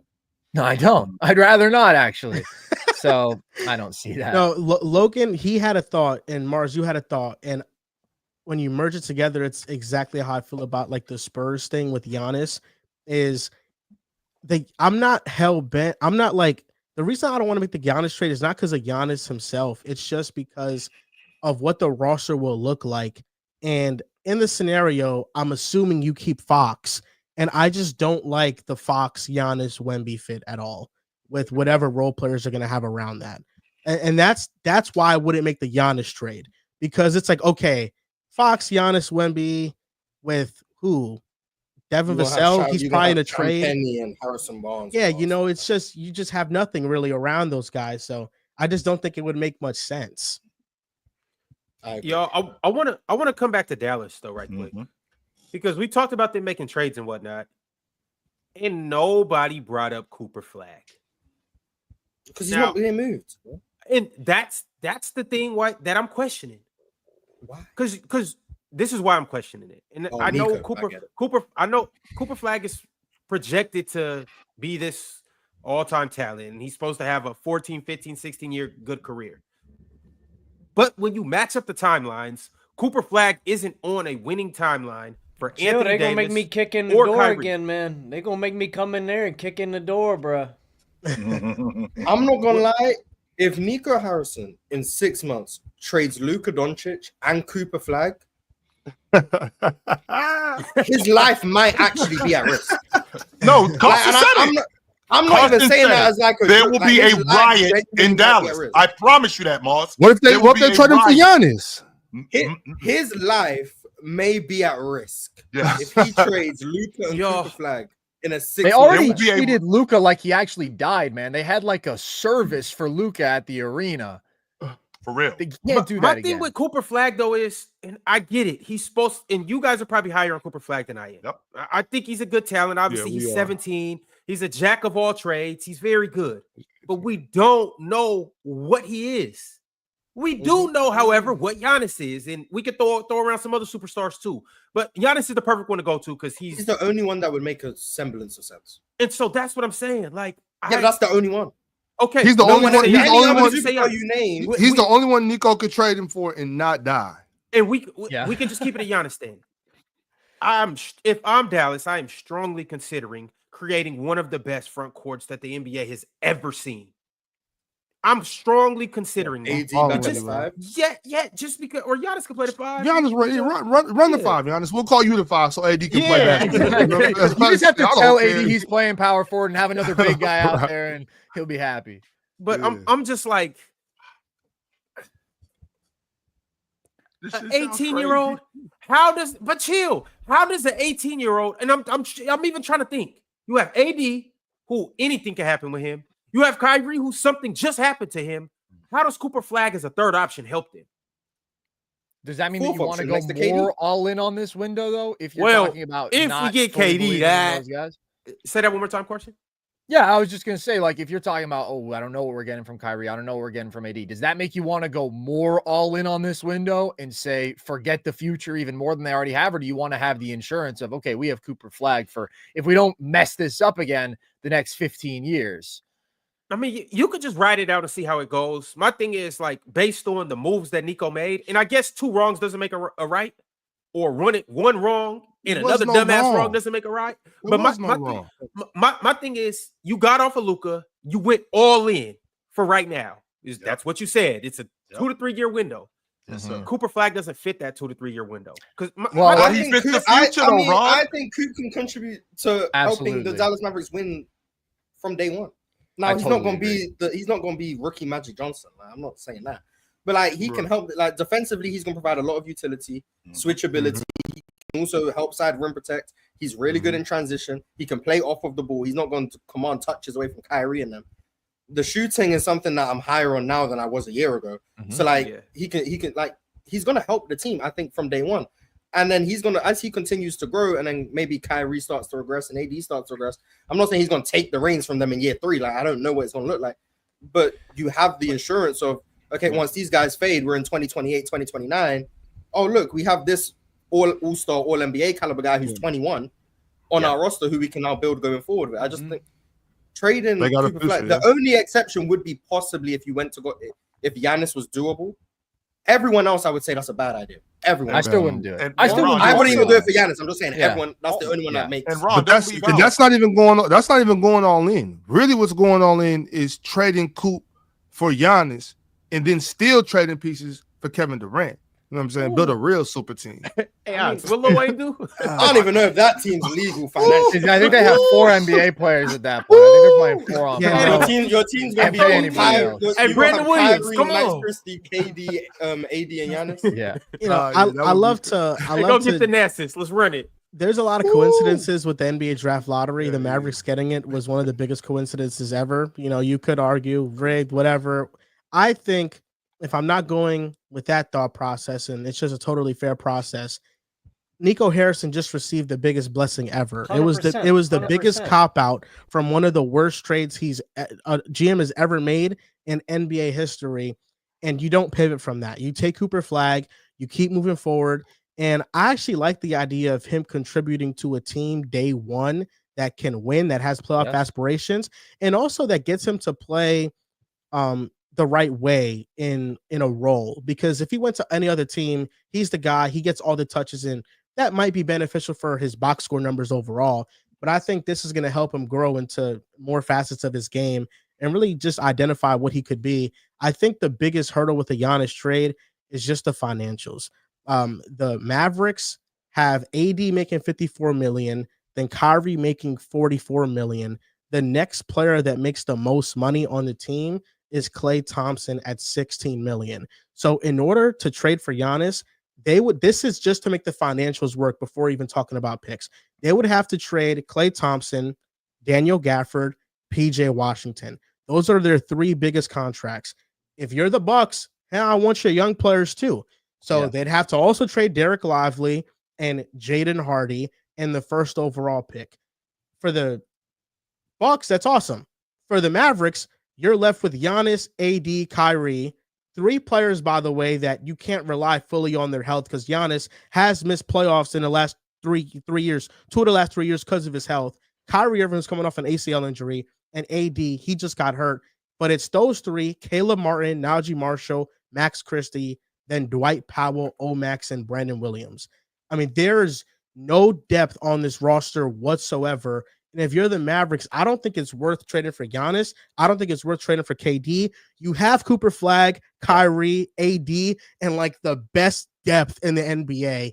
You just keep that, and you just see where that gets you. I agree. To add to what you just to add to really quickly to add to what you just said, Joel, just so you guys know, and I know y'all dudes do the 2K thing, Ron. Just so you know, Luka comes off the books after next year. Can we get Nico out and can we get Luka back to Dallas? No way.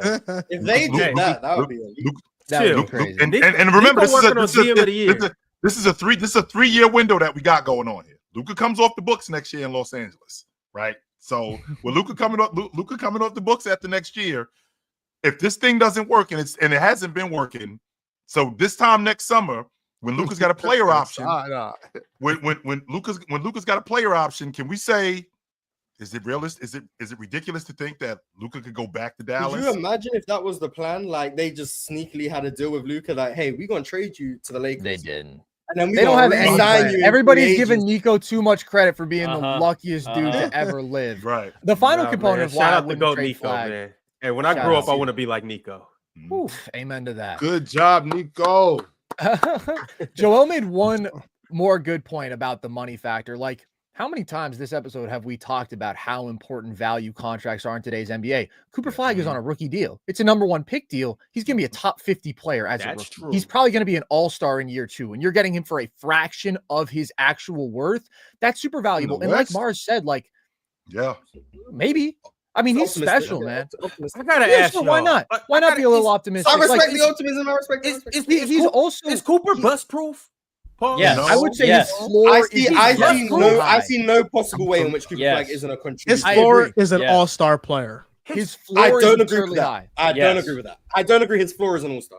But I see no way. I'm closer to Joel. And like Mars said, man, even among like these upper echelon number 1 overall pick prospects, he's uniquely ready to contribute right now to a team that's trying to contend because his floor is that ready. He is that pro ready. Even for 18, like he is that physically mature and athletic and smart. He's so versatile on both sides of the ball. The defensive value is going to be uniquely great for a rookie. I just think as like a do-it-all forward, which is a really valuable thing for Dallas to have, He is an exceptional fit right now. He can play on ball. He can play off ball. He'll cut. He'll be great in transition. I do believe in the shot more. The connective playmaking is there. The on ball passing is there. Like, he's just going to be an awesome, super high impact third guy for them right away. And then from that point forward, he'll take the reins and he'll grow into whatever he ends up being. But like, I think that with him, they have an outside chance at winning a title. I think it requires a lot to go right.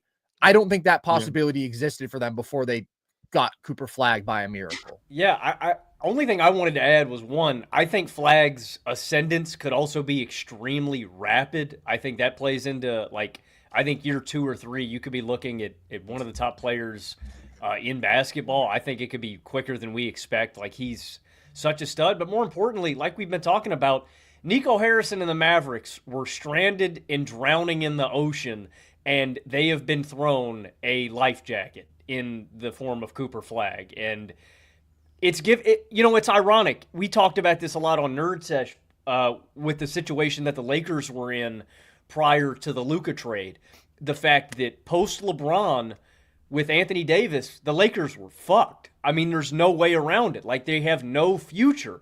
And ironically, because they traded away Luka, Dallas found themselves in that situation post AD and Kyrie. There was no future, and now they have been extended a lifeline. That's the exact word. Flagg gives you life after this core, but like Carson said too, I don't think that necessarily means that the Mavericks couldn't be championship contenders over the next couple of years, and I don't think it's worth hemorrhaging the depth. So sometimes it's better to be lucky than good, man. Like, I don't know. Like, the Mavs just lucked out in this one, really. And it's a very low chance because I think you're banking on Kyrie and AD being great enough offensively and being healthy, which is, pretty unlikely. But I would give the Mavericks a punching chance in the West with this core. And I wouldn't be trying to blow it up for anything drastic. If that means you got to sacrifice a bunch of important pieces. Because it's like we're talking about the Giannis deal. How does that make them any different from, like, the situation that Phoenix is in? You know what I mean? Trading a bunch of, taking all of your depth and all of these pieces for some stars. I just don't think that's the way to win. Logan. That's different, because this team here would have elite defense. You know what I'm saying? Especially from the front. We've been talking. I don't disagree with that, Ox. My thing is, we've also been talking about this entire year, though, about how important depth is in the modern NBA, and I just think you are thinning yourself out to an extreme level where I think Oklahoma City is going to have a concrete depth advantage. Indiana, Cleveland, all these other teams with a lot of guys that can contribute. I don't want to hamstring my depth because I think it's super important in the NBA today. I'm more in favor of not trading Coop for Giannis. I'm more so in favor of drafting Coop and getting Kevin Durant, who I think is going to be much cheaper than Giannis. That's where I stand. That's where I'm at. If they can do it, you still have some depth. Amazing. I'm not in favor of trading any of these guys because all of this stuff sounds like knee-jerk reactions. You are not going to fix the Luka thing. So if you already traded for Anthony Davis and you got this draft pick, this is your unit. Period. Making all of these trades to try to win and hurry up and do it and make people forget about Luka. Well, you already did that when you traded for Anthony Davis. Well, they said 2 to 3 It's not about windows, so you got to maximize the 2 to 3 years. Okay, absolutely. It's not about Luka though. And that's it's 100% about Luka. 100% about Luka. No, we talk, but that's what I'm saying. Yes, I mean, maybe in the mind of some people, I'm talking about these moves. I'm talking about these moves in order to win a championship. Luka has nothing to do with championship. Luka's gone. Luka's out of here. I'm not so when I say make these trades, I'm not talking about fixing anything. I'm talking about making a better team. You know what I'm saying? If people can't get over Luka, that's on them. You know what I'm saying? This isn't a, oh my God, we don't got Luka no more. This is okay. Now we got the draft pick. Can we get Kevin Durant and keep and Anthony Davis and still have Cooper Flagg without giving up all of our depth? That's where my mind is at with it. It's not about saving the perception of losing Luka Doncic. That's a foregone conclusion. I wanted them to get Kevin Durant before the trade deadline was over. So if you had currently, even without Kevin Durant, how do you feel about this Dallas unit with Irv healthy? How do I feel about this finals threat? Irv is healthy, right? Irv didn't tap his knee. All right, Irv didn't tap his knee. We going into next season. We got Cooper Flagg on the line. We got Cooper Flagg in the lineup. How do you feel about this unit? Really good. Really good. We don't need KD. We don't. We don't. But I feel better with KD though, Chill. Don't. Yeah, I feel way better with KD. I feel like you're doing that. I feel like you're doing KD that. for Gafford You're and just Clay. anti-KD. That's what you don't want. The Rockets KD to get for KD. Gafford and You don't Clay. want the Mavs to get It's KD. not that. Come on. You don't want the Spurs to get KD. Come on. I You don't just want to think go that back to the Warriors. gotta because give it- I've seen the KD experiment, Mars. I've seen it already. I've seen it already over the last. I've seen it over the last. I've seen it over the last couple of years, and I've seen what it's done. I've seen what it's done. Where do you want KD to go? To be honest with you, Mars, I haven't thought about it. I'm thinking more about what Dallas is building, and I don't want you messing with my unit. I see what Houston is building, and I think KD that they doesn't want make something. teams worse. Mars, well, okay, so what happened in There's Phoenix? never been a team in existence that says, What's very different. Well, what happened in KD Phoenix was making bad us front worse. office. Like, no one's. It was 100% bad front office. And they OG. did 100%. It was bad front office. Here's the You know why I was pushback. bad front office? And you know I was bad front office because of what KD was going to cost. This is That's why. Well, we're This- talking about a this- totally different KD was cost. gonna You be guys Bradley are telling me- Bradley Beal trade was the nail in the coffin for them. That Well, was the nail also in the just coffin. Chris Paul's regression. I mean, they did a horrible Chris Paul job of building falling that off a team cliff. Then he around got hurt KD. in the playoffs. Then DeAndre Ayton got hurt in the playoffs. They Everything ended up went wrong. losing. And Everything went wrong.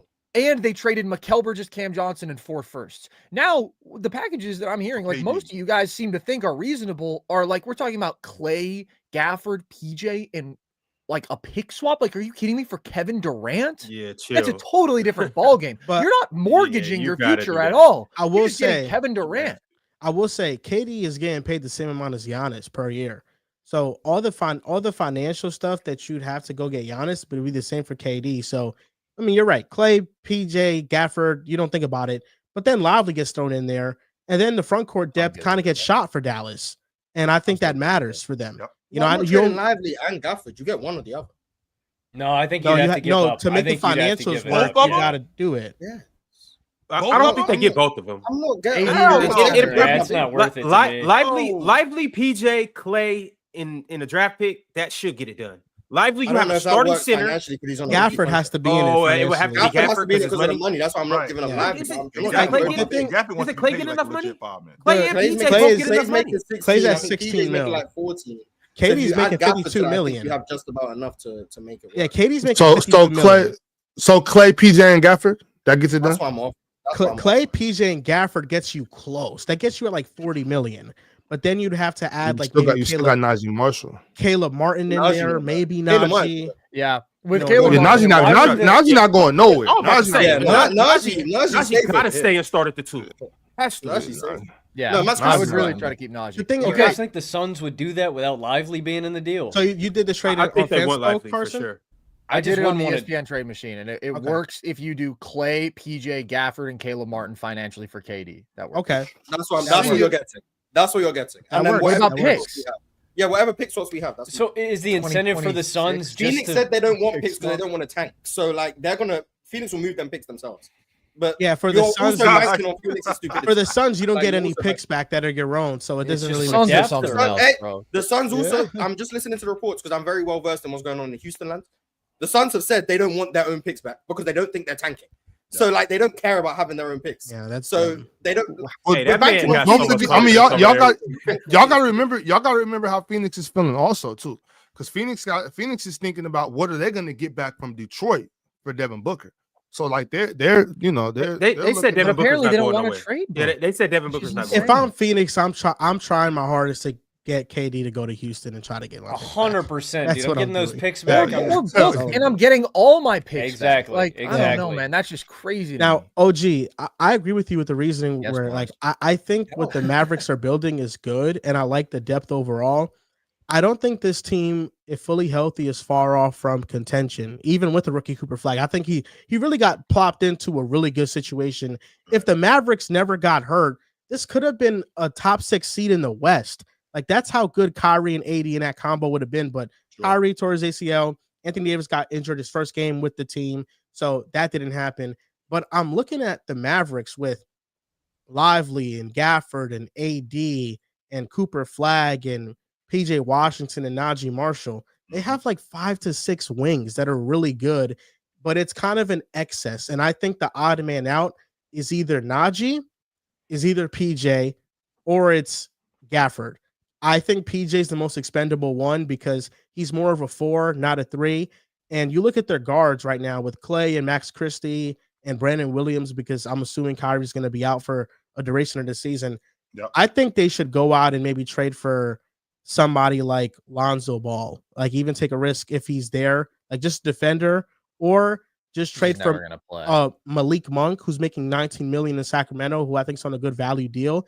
They just need to add guards to this team that are capable of creating perimeter shots. I would love Anthony Simons with the $27 million price tag and an expiring deal. I think that's a little bit too much, but Malik Monk at $19 million, when Kyrie comes back and you have Monk with this excess of wings, I think that's a team that can really compete. So that's why I wouldn't even be looking at a KD move. I'd be looking at just guard moves. Like who can I get around this 10 to 20 million price range that can just drastically help my guard depth on the team? Yeah.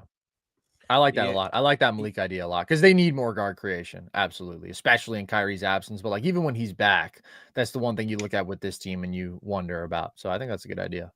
Y'all, before we get to these super chats, there is one more Cooper Flagg related topic that I do want to share with you guys. Now, I've been struggling to find Cooper Flagg's comp, but we've heard everything from Kawhi Leonard to Kevin Garnett to Keith Van Horn to a taller Gordon Hayward. I don't know why they would do that. They Andre Kirilenko. But this is one that I came across that I found very interesting. I'm glad Ox isn't up here because he would probably blow a gasket. But here we go, chill. Cooper Flagg and Scottie Pippen. Yeah. The measurables sure are the same. Measurables are very close. Y'all like this comp? 6'9" in shoes. Yes, Scottie Pippen was. Yes. No, small. Yeah, I think that he measured at just under 6'8", like 6'6.5". No, they said he grew an inch from last year. Yeah, to this year. he was almost 6'8" barefoot the other day. Yeah, I like the comp. I've actually made the comp. I mean, I think that you can see it with like not necessarily having the skill set that leads to them being like a lead takeover crazy volume score, but obviously they're capable of giving you very good scoring production in the low 20s, very versatile offensive players, great big passing wings, and then obviously special defensively in different ways. Like I think that Scottie is obviously one of the greatest pure perimeter defenders ever. He's got more foot speed than Flagg, but Flagg has more rim protection, even though Scottie was good there. Flagg's a better rebounder, even though Scottie was good there. But like, if you're going to try to make a one-to-one player comparison, it's always tough. There's a lot of similarities that I do see between the two of them. It's very lofty expectations, but Flagg's got lofty expectations, man. Oh, you missed something. Let me share this for you. I didn't miss nothing, Ron. Don't put that back on the screen. What's wrong with this? Penn liked it. Look, Penn liked it. Now you know. Man, you know what's crazy? You know what's crazy is I really, really, really like Cooper Flagg in the comparisons I've been hearing on my two favorite players, Scottie Pippen and KG. I just don't think he's on that level. Dude, his biggest weakness was shooting, and over the last 20 games, he shot 41% from three on 3.5. I might argue his biggest weakness might be his handle. Yeah, I agree. I would agree. Yeah, he's supposed to be this is his senior in high school, so we can work on that. But I think his handle just looks a little bit weird because like he kind of dribbles like stiffly. So I feel like it could definitely be worked on. But he's shooting 41% from three. Like he's gonna be an immediate impact guy, dude. He's gonna be 18 when he plays his first game. Here's what he got to do. He got to wear the 33 for Scottie Pippen, and then it's like, do I want to be Kawhi and get the braids? Or do I want to be Kevin Garnett and go bald? So you got to figure out the hairstyle. But I want to see the braids. He'd also wear the 33 for Grant Hill, who I actually think is another guy who has some similarities too. I'm not too mad at that. Yeah. But all right, y'all. Yeah, Ox. Y'all gonna give Ox a stroke up here, just so y'all know. You guys are a lot higher on the offensive upside. That's what y'all. That's what y'all. What do you think is going to be offensively, Scottie, KG, Grant, Kawhi. Hey, chill. Let him go. Al Horford. I don't see major offensive upside. You don't think that he's a 20+ point per game scorer? I think he is. I don't think he's being a really good passer. Being a 20+ point per game scorer in today's NBA really means major offensive upside. Okay, but he'll be efficient. He'll be good on and off ball. I think he'll be. Sounds able like to you're describing Denny Denny Avdija. That's what it sounds like you're describing. No, I'm not describing Denny. Denny Avdija. It sounds like you're describing Denny Avdija. I don't know if he's that good yet. I'm describing an absolute freak athlete. Yeah, He's he's sounds like a guy with Denny at tier 2. If this is Denny what I is be pretty saying He's about he's Cooper. better than Luke. Okay. I think Denny's really good. I don't. Denny see is the really offensive good. upside to Denny like is that. really good. I've seen like Flagg- Jason Tatum comps. I don't see. I don't that know if offensive Cool better than Denny yet. Well, not yet. He's We're not talking better about than what's he Denny. going to He's be not better than Denny offensively. right now, Is Denny Okay, a first of top? all- Is Denny a top 50 player in the game today? Not quite, Yes. but he's very good. He's on Because- he's on the fringe. He's a top. I don't know where he ranks. Okay, Top here's the thing, 65. though. We're just talking about offense. Right No, now. he's not. No, he's not. Like Yeah, off just rip, offensive.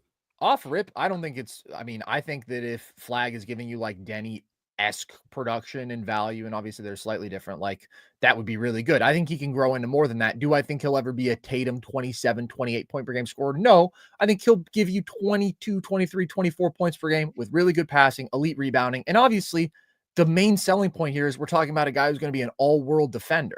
So that's where he separates, and that's where he's going to be, in my opinion, a top 10 player in the league. I don't think it's going to be crazy offensive numbers, but I think he's going to be a really good, versatile, all-around offensive player. In this Do you think NBA, he'll- if I do you can think he'll get be a top 10 offensive player at any point, just Top 10 purely- offensive player? No, I would not expect that. okay, so you- let's really quickly, Marlon. I want you to stay right there. So let's say he's top 15 and he's a first-team All-League defender. How are we talking about him? Yeah, He's I mean, going to be Bam Adebayo could be a top 5 3.0. player. I'm telling you guys right now, this has Bam written all over it. Where we want more, we expect more, but he just doesn't quite Why are we- have. No, man. And He's I'm not got saying that's a more. bad thing. I'm not saying I don't know. I see what he's saying. Like I'm really high on Cooper Flagg. What about Scotty Barnes? I see it. I really I just I don't think that's see the just offense completely that's- disingenuous to how skilled Cooper is. Really? Also, agree. I think Cooper. I think Scotty's the a good most player. You underrated think he'll be part. better offensively than Franz? Yes, I do. No. What? Franz Wagner? We're talking Yeah. about Cooper. Yeah. Yes. The thing that I Wait. think- What'd you say? What was the question, Mars? Do you guys think? We're talking about at his peak, right? We're not talking Right. about Yeah, hold on, We ain't talking about next year. He'll be a better We're talking about offensive Cooper Flagg player. in year. One- We're talking hold about on, Cooper what was Flagg the in year question? 9 at His peak. 27. Like Cooper Franz Flagg is gonna at get to that, Cooper so, like, Flagg you at think 27 he'll years get- old. What does Cooper Flagg look like? I also 27 years Is old. He's in year 9. the question that he's going to be as good as Franz on offense? Is that the question? Once again, Yes, he's yes. I think he could be better, yes. Fast forward in 9 years later. Cooper Flagg is 27 years old. What does Cooper look like?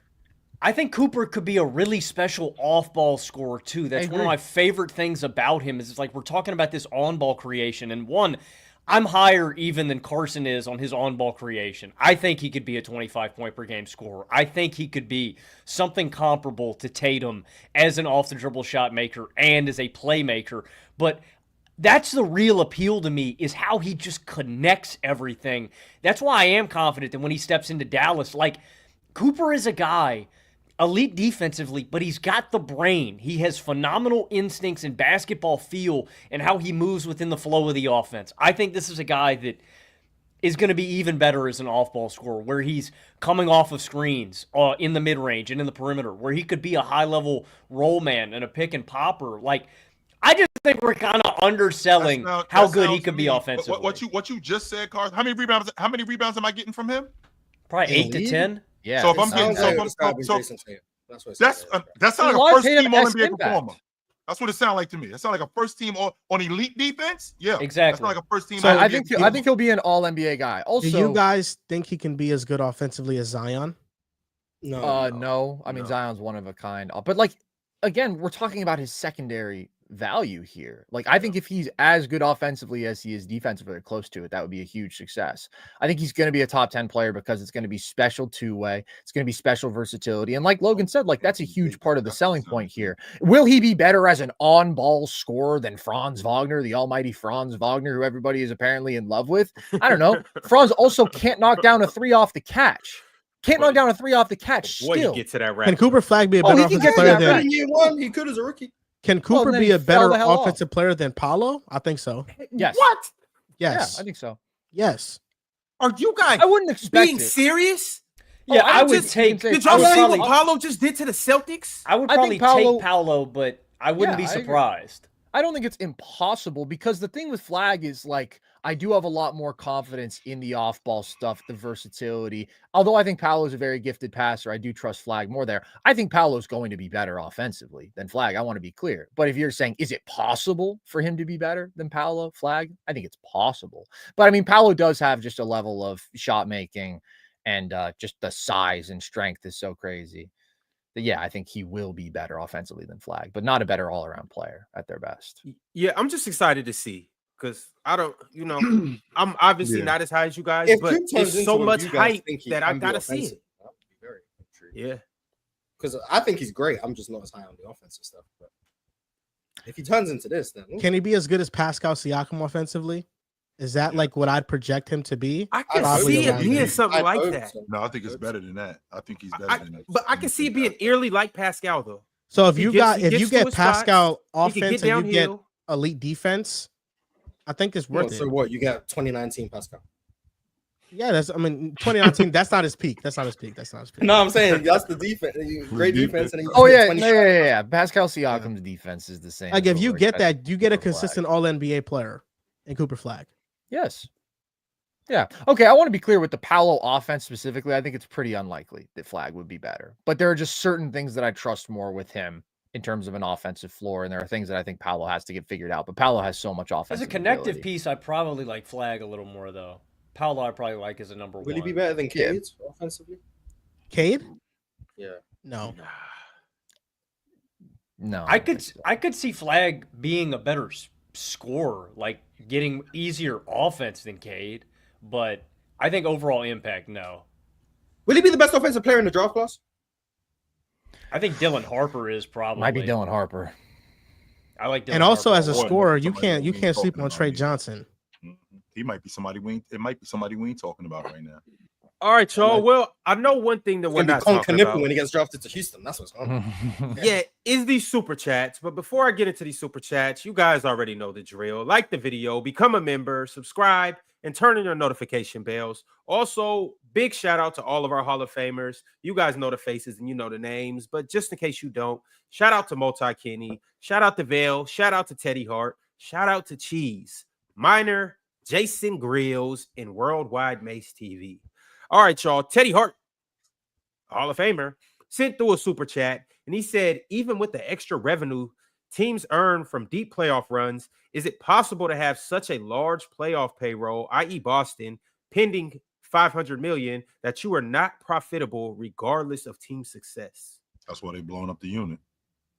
I have no idea. I don't know how much money teams make. They got to pay Ron. They $74 million over the cap. Now they're not a habitual offender, so it doesn't go up to $5 for every dollar that you over the cap. But I mean, $3, that's $210 million in taxes alone, on top of what we already owe on our payroll. That's $400 million. We can't keep doing that every season. No. To answer the question, I mean, I'm not an expert on teams' finances, but I did look it up. The Celtics generated a gross revenue of $493 million last year. So they're not going to be not profitable. They're going to make money. But yeah, obviously they're going to want to look to cut costs because of everything that Chill just laid out. Time to trade Jason Tatum. See ya. I'm Drake Hugh. Said, we are most likely trading Gafford because he asked for starter money. All I could do is hope we get something valuable. How much is starter money these days? Of a 5-man, a legit 5-man? Daniel Gafford. I'm thinking 15 to 20 million. Yeah, I think about 20 probably. Yeah. Am I paying Daniel Gafford more than I pay Austin Reeves? No. You got Austin Reeves on the cheap, Mars, just so you know. Yeah, but unfortunately for Daniel Gafford, hey, you know better Austin Reeves. I ain't paying you that type of money. You're not. Teddy Hart said, if the Spurs offer De'Aaron Fox, Keldon Johnson, 2025 number 1 pick, first round pick, 2025 number 14 pick, 2027 pick via Atlanta, 2030 Dallas and Minnesota swap best pick for Giannis. If you were the Bucks, are you accepting this? Well, you might as well. I try and offer them stuff on Castle instead of the number 2 pick. Yeah, you might as well not even include Fox in the deal because he's not going to stay in Milwaukee past next year. He's not. Maybe that's good for them. Save money. Yeah, but then he's just a filler in the deal for no reason. Yeah. Wait, is it with the Spurs? Like they would need it for the contract stuff, but you need more players than that. Like you need. Yeah. I would need Sohan too. I would need maybe even Vassell. Like I would need. I don't think Giannis is worth trading for like 99% of the league. And that sounds crazy because he's like the second or third best player. It's just what you have to. At what point, if you trade for Giannis, do you just have the Bucks 2.0? Like, well, if you have how Wemby, can you trade for Giannis and then contend? I think that that's too much because if you're giving up De'Aaron Fox, I'm not giving up Dylan Harper. Like the idea is I have to have one of them. I have to have that one dude who I'm confident in being that star guard. And I really like Castle, but I think that Harper is in that deal as a talent. It was a 2025 first, their pick, and the 14th pick. That's what I'm saying. So I'm not giving up both of them. I wouldn't do that. It's like because you get Giannis, he's turning 31 in December, I think. Mm-hmm. So not only do you have to gut your roster to get him, rightfully so, he's the second or third best player in the world. You then have to try and contend immediately because of the timeline you've now put yourself on. I just don't like the only team that I think it makes somewhat sense for would be OKC because they have so many assets. That what if the Spurs can do it? The Rockets, what if you give up Şengün and whatever else? Yeah. If the Spurs can do it without giving up the pick that we presume will become Dylan Harper, Mars, is it worth it for you then? Because I think it is. If they take De'Aaron, I'm offering that from the Spurs. You take De'Aaron, Keldon, Stephon Castle, and then the other picks I have 14, the Hawks picks, etc. That's the best I would offer. Everything else, I'm gutting my roster to get Giannis, and then it's like, oh look, we have Giannis and Wemby. Oh god, we have to sign Killian Hayes. I know this. Other weird thing. So sorry, Carson, you can go. No, go ahead. I was going to say the other weird thing about trading. All right, go ahead. Fox. Well, because then you said the same thing. Yeah. The weird thing about keeping Harper and trading for Giannis is now you have conflicting timelines because like how ready is Dylan Harper going to be immediately to step into that role? And that's why I don't go run. Yeah, Dylan Harper's gone. If I get Giannis, Dylan Harper, and Castle, I understand that rookie of the year and potentially the next rookie of the year. I don't want you guys because I have Giannis Antetokounmpo. Vassell's still young enough to match Wemby's timeline. If he's probably going to stay. Do you think you're contending with that? Do you think you're contending with Vassell, Wemby, and Giannis? Absolutely. In Vassell, Wemby, Giannis, and De'Aaron Fox. Yes. How are you keeping De'Aaron? No, De'Aaron's staying in that deal. Yeah, but where's the money coming from? Keldon. Vassell has to go, I think. Keldon, Vassell. Yeah, Vassell has to. Okay, well then we'll keep Castle then. Hopefully. I don't know if they want Castle in number 2. I would rather give up the number 2 they can keep. You think you're contending with that? Yes. So Sohan, I do. Wemby and Giannis. And you got two top 10 players. Fast break looks like with De'Aaron, Wemby, Giannis, top 10 players. And then on top of that, yeah, but it's different, man. I mean, it's like those Giannis and Wemby are so impactful defensively. It's like you don't have Luke and Giannis LeBron is more impactful defensively in theory than in reality. But but with Wemby, it's though, like you're putting Giannis back in that roamer role. Dude, I mean, this is it's the best duo in basketball.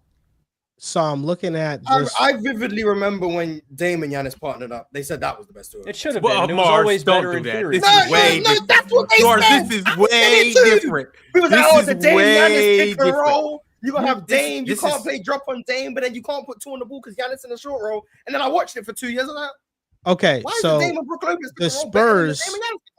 the Spurs could trade Harrison Barnes, Keldon Johnson, Stephon Castle, and Jeremy Sohan, and the financials would work for Giannis. No, I'm not throw the number 2 pick in there. Well, of course, you add the picks and stuff. Draft pick. But what I'm saying is that the Spurs, there is a possibility they could get Giannis, keep Fox, Vassell, and Wemby, of course. That's a possibility. What just the other finances they have on the rest of the roster team, the contract, because Harrison Barnes is making 19 million, Keldon's making 17.5, Castle's making 9.5 mil, and then Sohan's making 7 mil. So you add the picks in, and you can have that 4 core for the Spurs.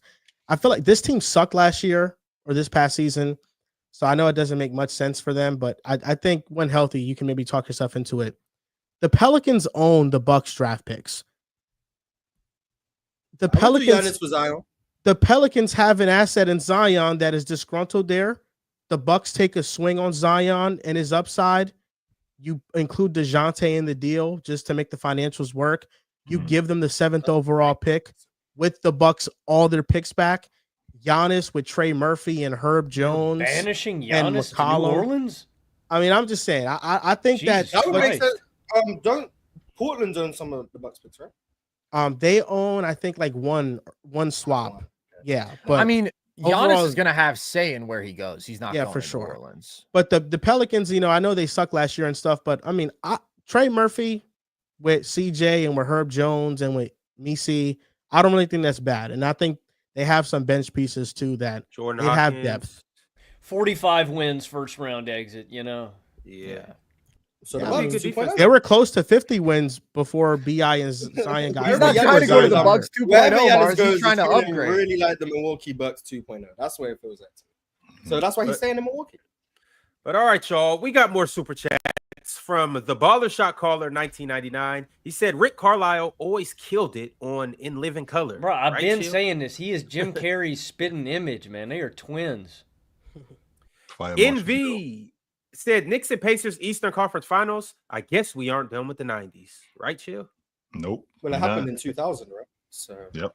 Mhm. so- It also happened in 2013. Didn't y'all see them in 2013 too? Didn't they see y'all? Not in the Mhm. conference finals. Yeah. Yeah. Paul George packed him up.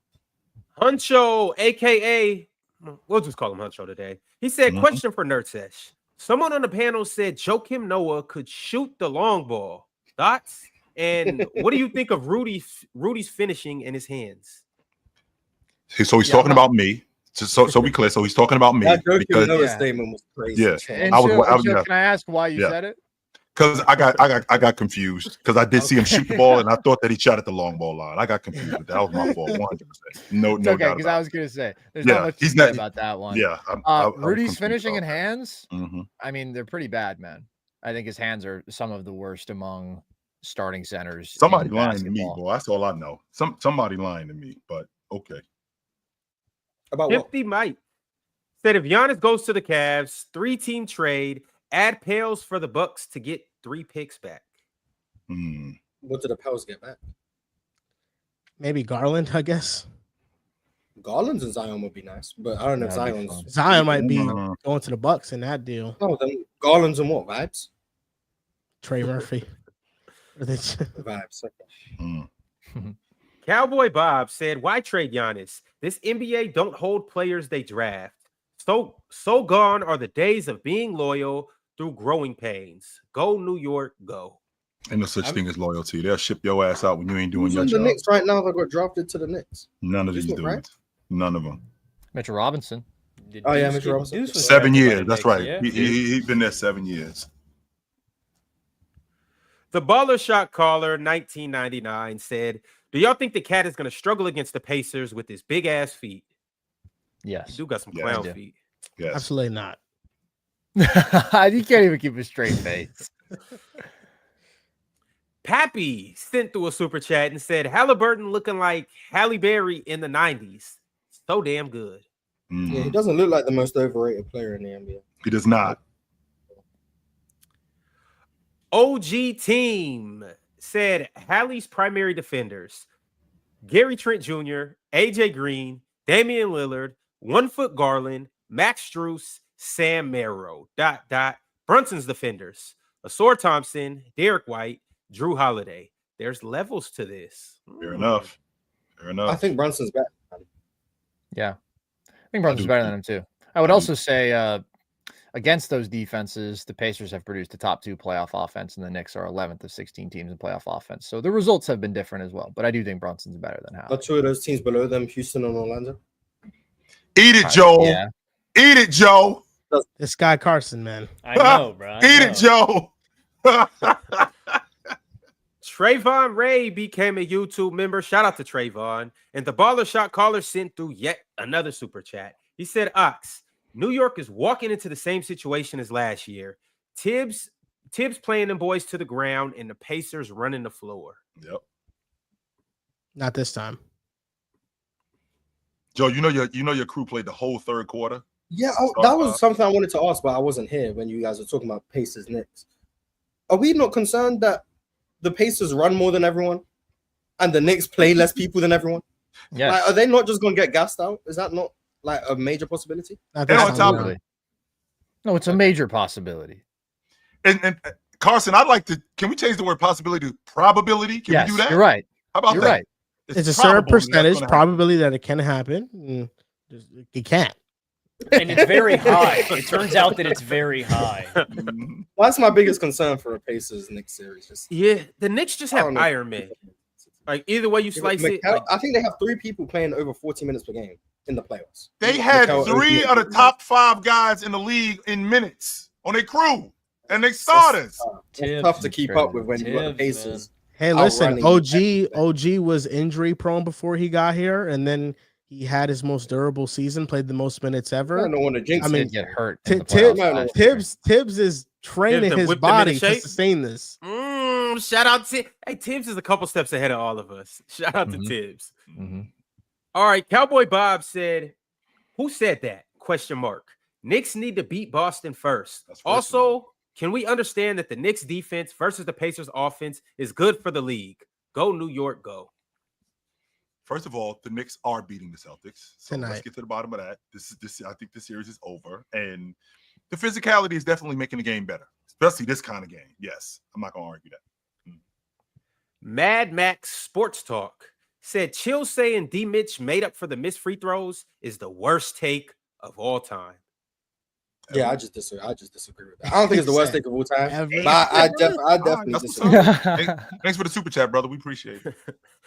Hunter just sent through a $10 super chat, $9.99 to be exact. He said, "Get ready to learn Phoenix, Arizona." MPJ. Does he think they're getting KD? Apparently, seems like it. I would love KD. Yeah, that would be amazing. Oh my God. KD in Denver with Joker. Oh, y'all know I'm not even that big of a KD. I can assure you KD winning that I finals MVP. I can assure you KD's winning that. Yeah. All right, we got another super chat from Switz Daniel. Switz said, "Is the Wolves or have the Wolves been slept on? Do you guys buy the narrative that if Steph wasn't injured, the series is completely different? Any watch-alongs tonight?" That's the only reason why I didn't. That's the only reason why I didn't pick. That's the only reason why I couldn't definitively pick Minnesota. I wanted to pick them, but because they had Steph, I couldn't pick them. I mean, like literally everything that is good in the Warriors offense is predicated upon Steph Curry. Everybody around him, and like even Jimmy isn't able to take on the load that they need from him. But like they have such limited creation, they have such limited shooting. They're the worst rim finishing team in the league. Like their depth is so questionable. You never know who's playing night to night. Everything only works because Steph is still that great. They have an 88 offensive rating with him off the floor in these playoffs. So it's not a narrative. Everything would be completely different. Whether or not the Warriors would win, I don't know. We would not be looking at the series that They looked pretty good in like the 15 minutes he played. Yeah, and he looked pretty good in those minutes. Unknown Warrior said, "Embiid, the most underrated star ever. Everyone just loves to make fun of his playoffs, but as a talent, there's not many players better." Fair enough. Okay, fair enough. Yep, fair enough. I agree wholeheartedly. I'm Drake Hughes said, "Coop 100% has the skill set to be a 25, 8-4 guy and first team all defense." Who's that? Who's 25 a game today in first team all defense? Who is that? And plays like the 3 and 4. Yeah, Boy, a healthy Anthony Davis. That's the first guy I was thinking. To be honest with you, when y'all said that's why I asked Carson. That's why I asked Carson about rebounding, because Mars said it sounded like Tatum. It sounded to me like Anthony Davis. That's what it sounded like to me. If he's as good as Anthony Davis is defensively, then okay, I guess. Yeah, both on the same team. And can we agree that Anthony Davis wasn't the bucket getter that Cooper Flagg is coming out of college?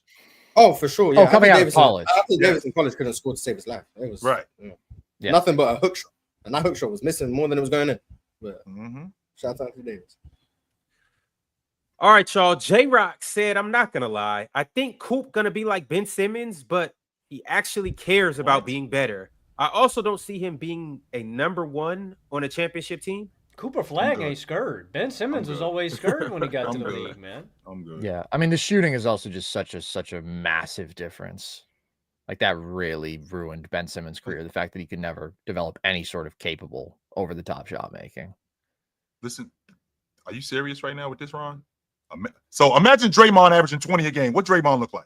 That would be heat. One of the best players in the league. He's not going to be as good as Draymond. A different player. He's not going to be. If he's as good as Draymond Green is defensively, then what? He won't be Draymond defensively, but he'll be a great defender. Well, then I'm not moved. If you want Draymond defensively, you're moved by 5 guys ever. I respect it.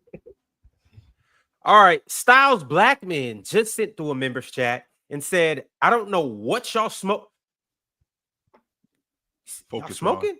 Focus, Ron. All right. I don't know what y'all smoking, but why would the Suns or the Bucks give up KD or especially Giannis for 2 expiring contracts in Gafford/PJ and Clay. No, they're not giving up Giannis. Giannis, no. Giannis is no. Flat. KD, I'm of the belief that KD on an expiring contract basically controls his own destiny. Yes, That's why I think the price is going to be lower.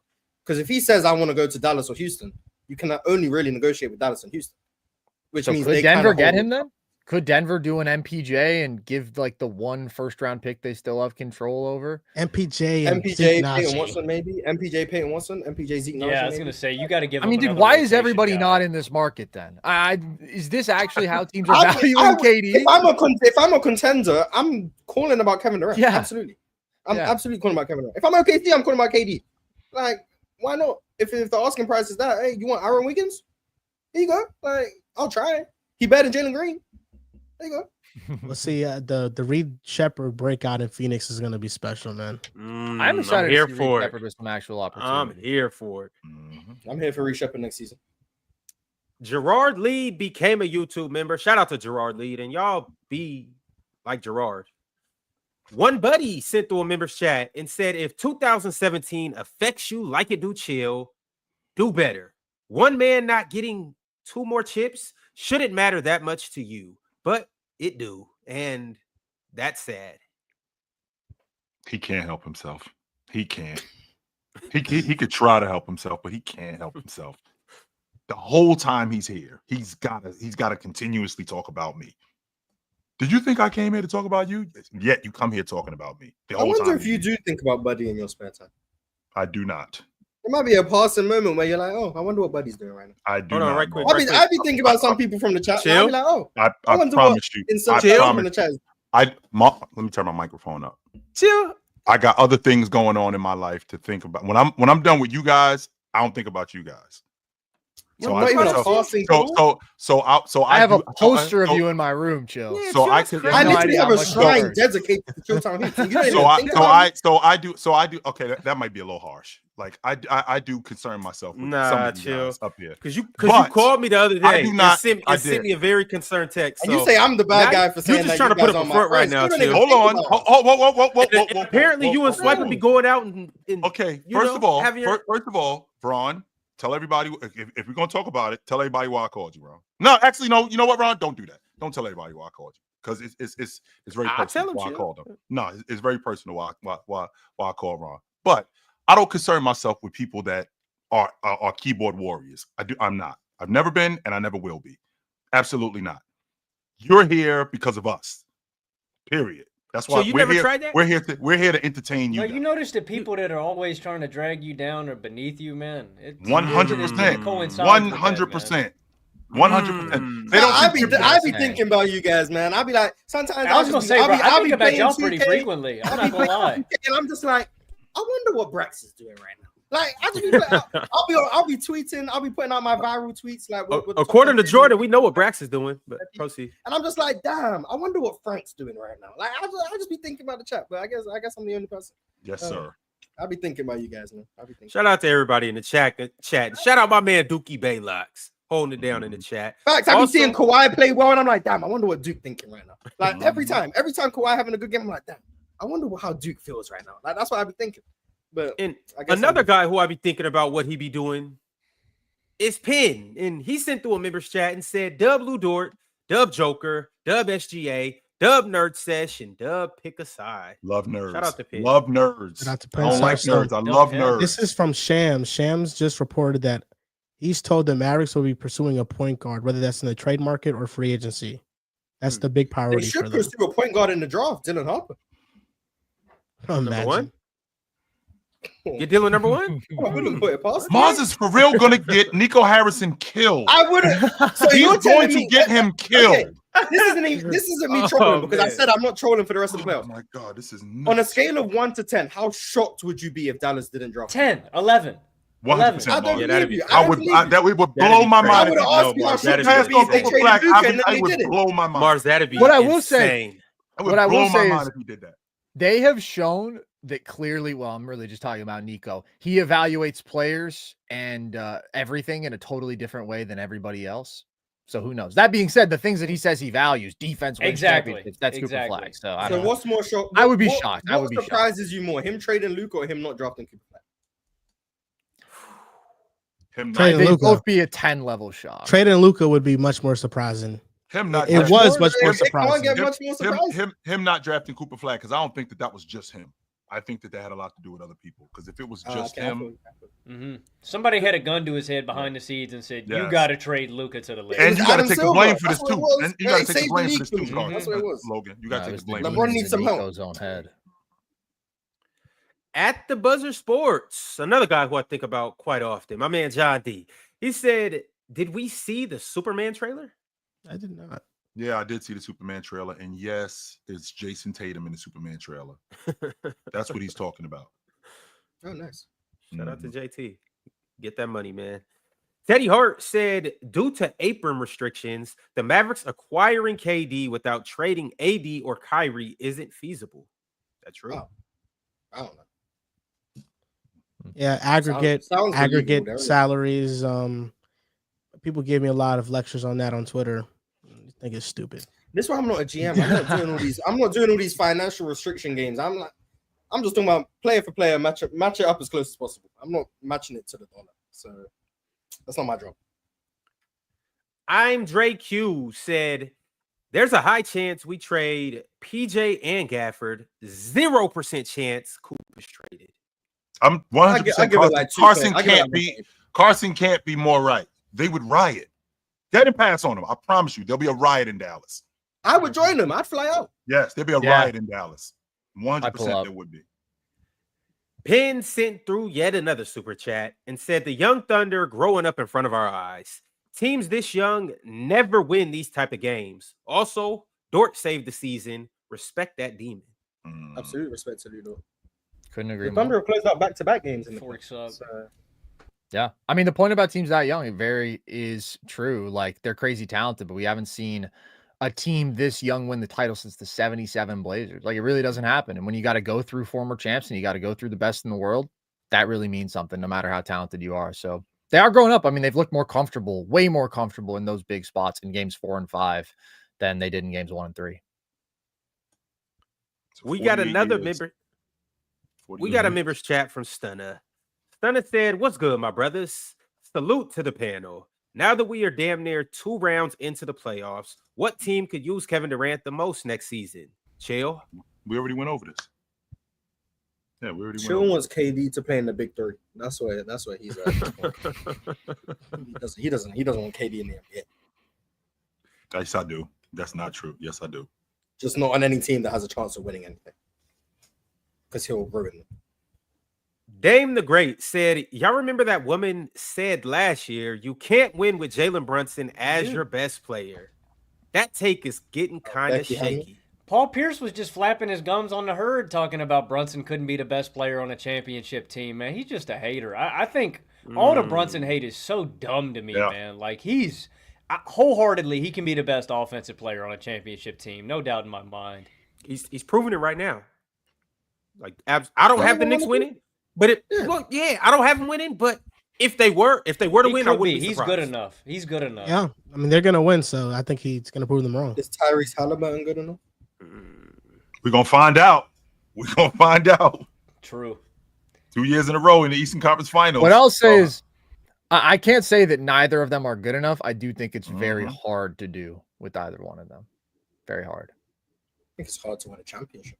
Yes, it is very difficult. Some guys make it a little easier. Great analysis today, I swear. Denver just got to make shots. It's hard to win a championship. That's what you guys sign up for. Well, y'all, speaking of a championship caliber point guard, shout out to Tank Jones and his profile picture. He just became a YouTube member. I do think that they'll probably be trading Shea for Trae Young this offseason, and then Troll alert. Finally get over the Troll alert. Is Trae Young good enough to be the best? Troll alert. Troll alert. Trae Young? No. Yeah, okay. Interesting. The baller shot caller sent through yet another super chat and said, I don't want KD or anyone. I think the team is perfect the way it is. I agree. Perfect. Seems like a stretch. Outside of the guard stuff, yeah. All right, y'all. And last but not least, the last super chat of the day is from Yusuf Oz. Yusuf said KD was going to Boston before Tatum got hurt. And I think the best guard Mavs get is Cole Anthony. Cole Anthony. So would you we can leave. We don't need to make it all this. You guys wouldn't consider trading Jason Tatum at all? No. Not Tatum. I probably everybody. For Kevin else, Durant? not Tatum. No, forget KD. Just in general, like you wouldn't consider trading him For Giannis, yeah. To be honest with you, Mars, I'm not trading Jason Tatum or Jaylen Brown. I want to keep them two together. Okay. I would trade Jaylen Brown. I'm not saying you guys are wrong. I was just curious how are you viewing the injury? I don't want to trade either of those guys. I want to keep those. They are the same franchise that traded Isaiah Thomas, so Damn.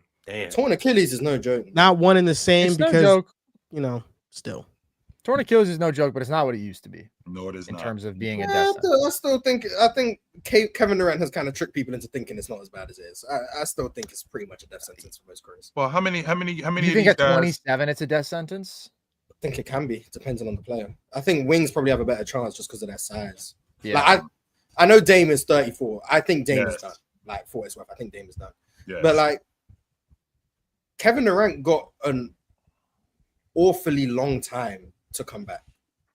Like That's he true. got 16 to 18 months, I think. Yeah, Came but back if in, Tatum like, takes off all of next season, then He's not playing next year, Carson. Yeah, He's but not. if Jason Tatum, he'll probably get what, maybe 14, 15 months.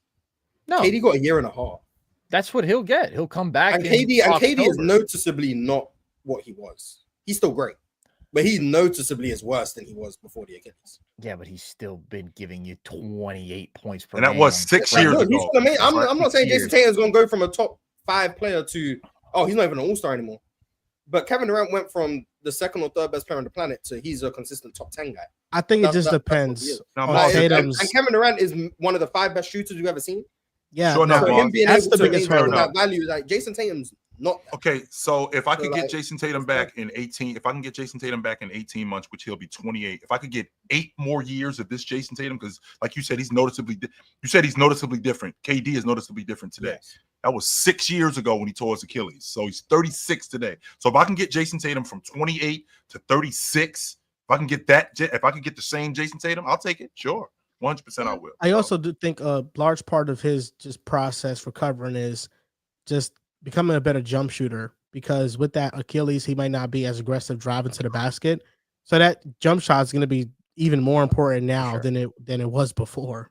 Yeah, and I mean, KD is shooting 55% from mid-range since he came back from his Achilles and like 40% from 3. So like he's obviously one of the I kind don't of think Jason Tatum has that shooting ability. No, he doesn't. So it's like it's tough. But I hope Jason Tatum. I'm not praying on anyone's downfall, obviously.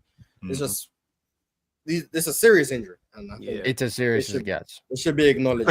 Man. If we're being honest, really it quickly sucks. before we go, to be honest with you, Moss, it's not a serious injury. It's a career-ending injury. This ends A career. lot of the time it is, yeah. And Yeah, at the very least, it's career-ending career. injury. So So it's tough because Jason Tatum's what, 26, 27? 27. Yeah, 27. just turned 27 in March. Well, all right, y'all. It's been a hell of an episode with some very, very, very, very, very good guys. And I'm sad it got to come to an end, but fellas, I trust that we'll run this back soon. Merry Christmas. Y'all know what This to do. was like a Anytime. Christmas gift. I didn't know the guys would be here. I know, so I'm thinking. the Yeah, same I thing, showed man. up late and I just seen a bunch of new people in chill. I was like, oh, what's this? Oh, nice. Y'all know what to do. Subscribe not only to Player's Choice, but subscribe to Nerd Session. Subscribe to Pick a Side, and we will catch you guys tomorrow at the same time, same place. We out. Absolutely.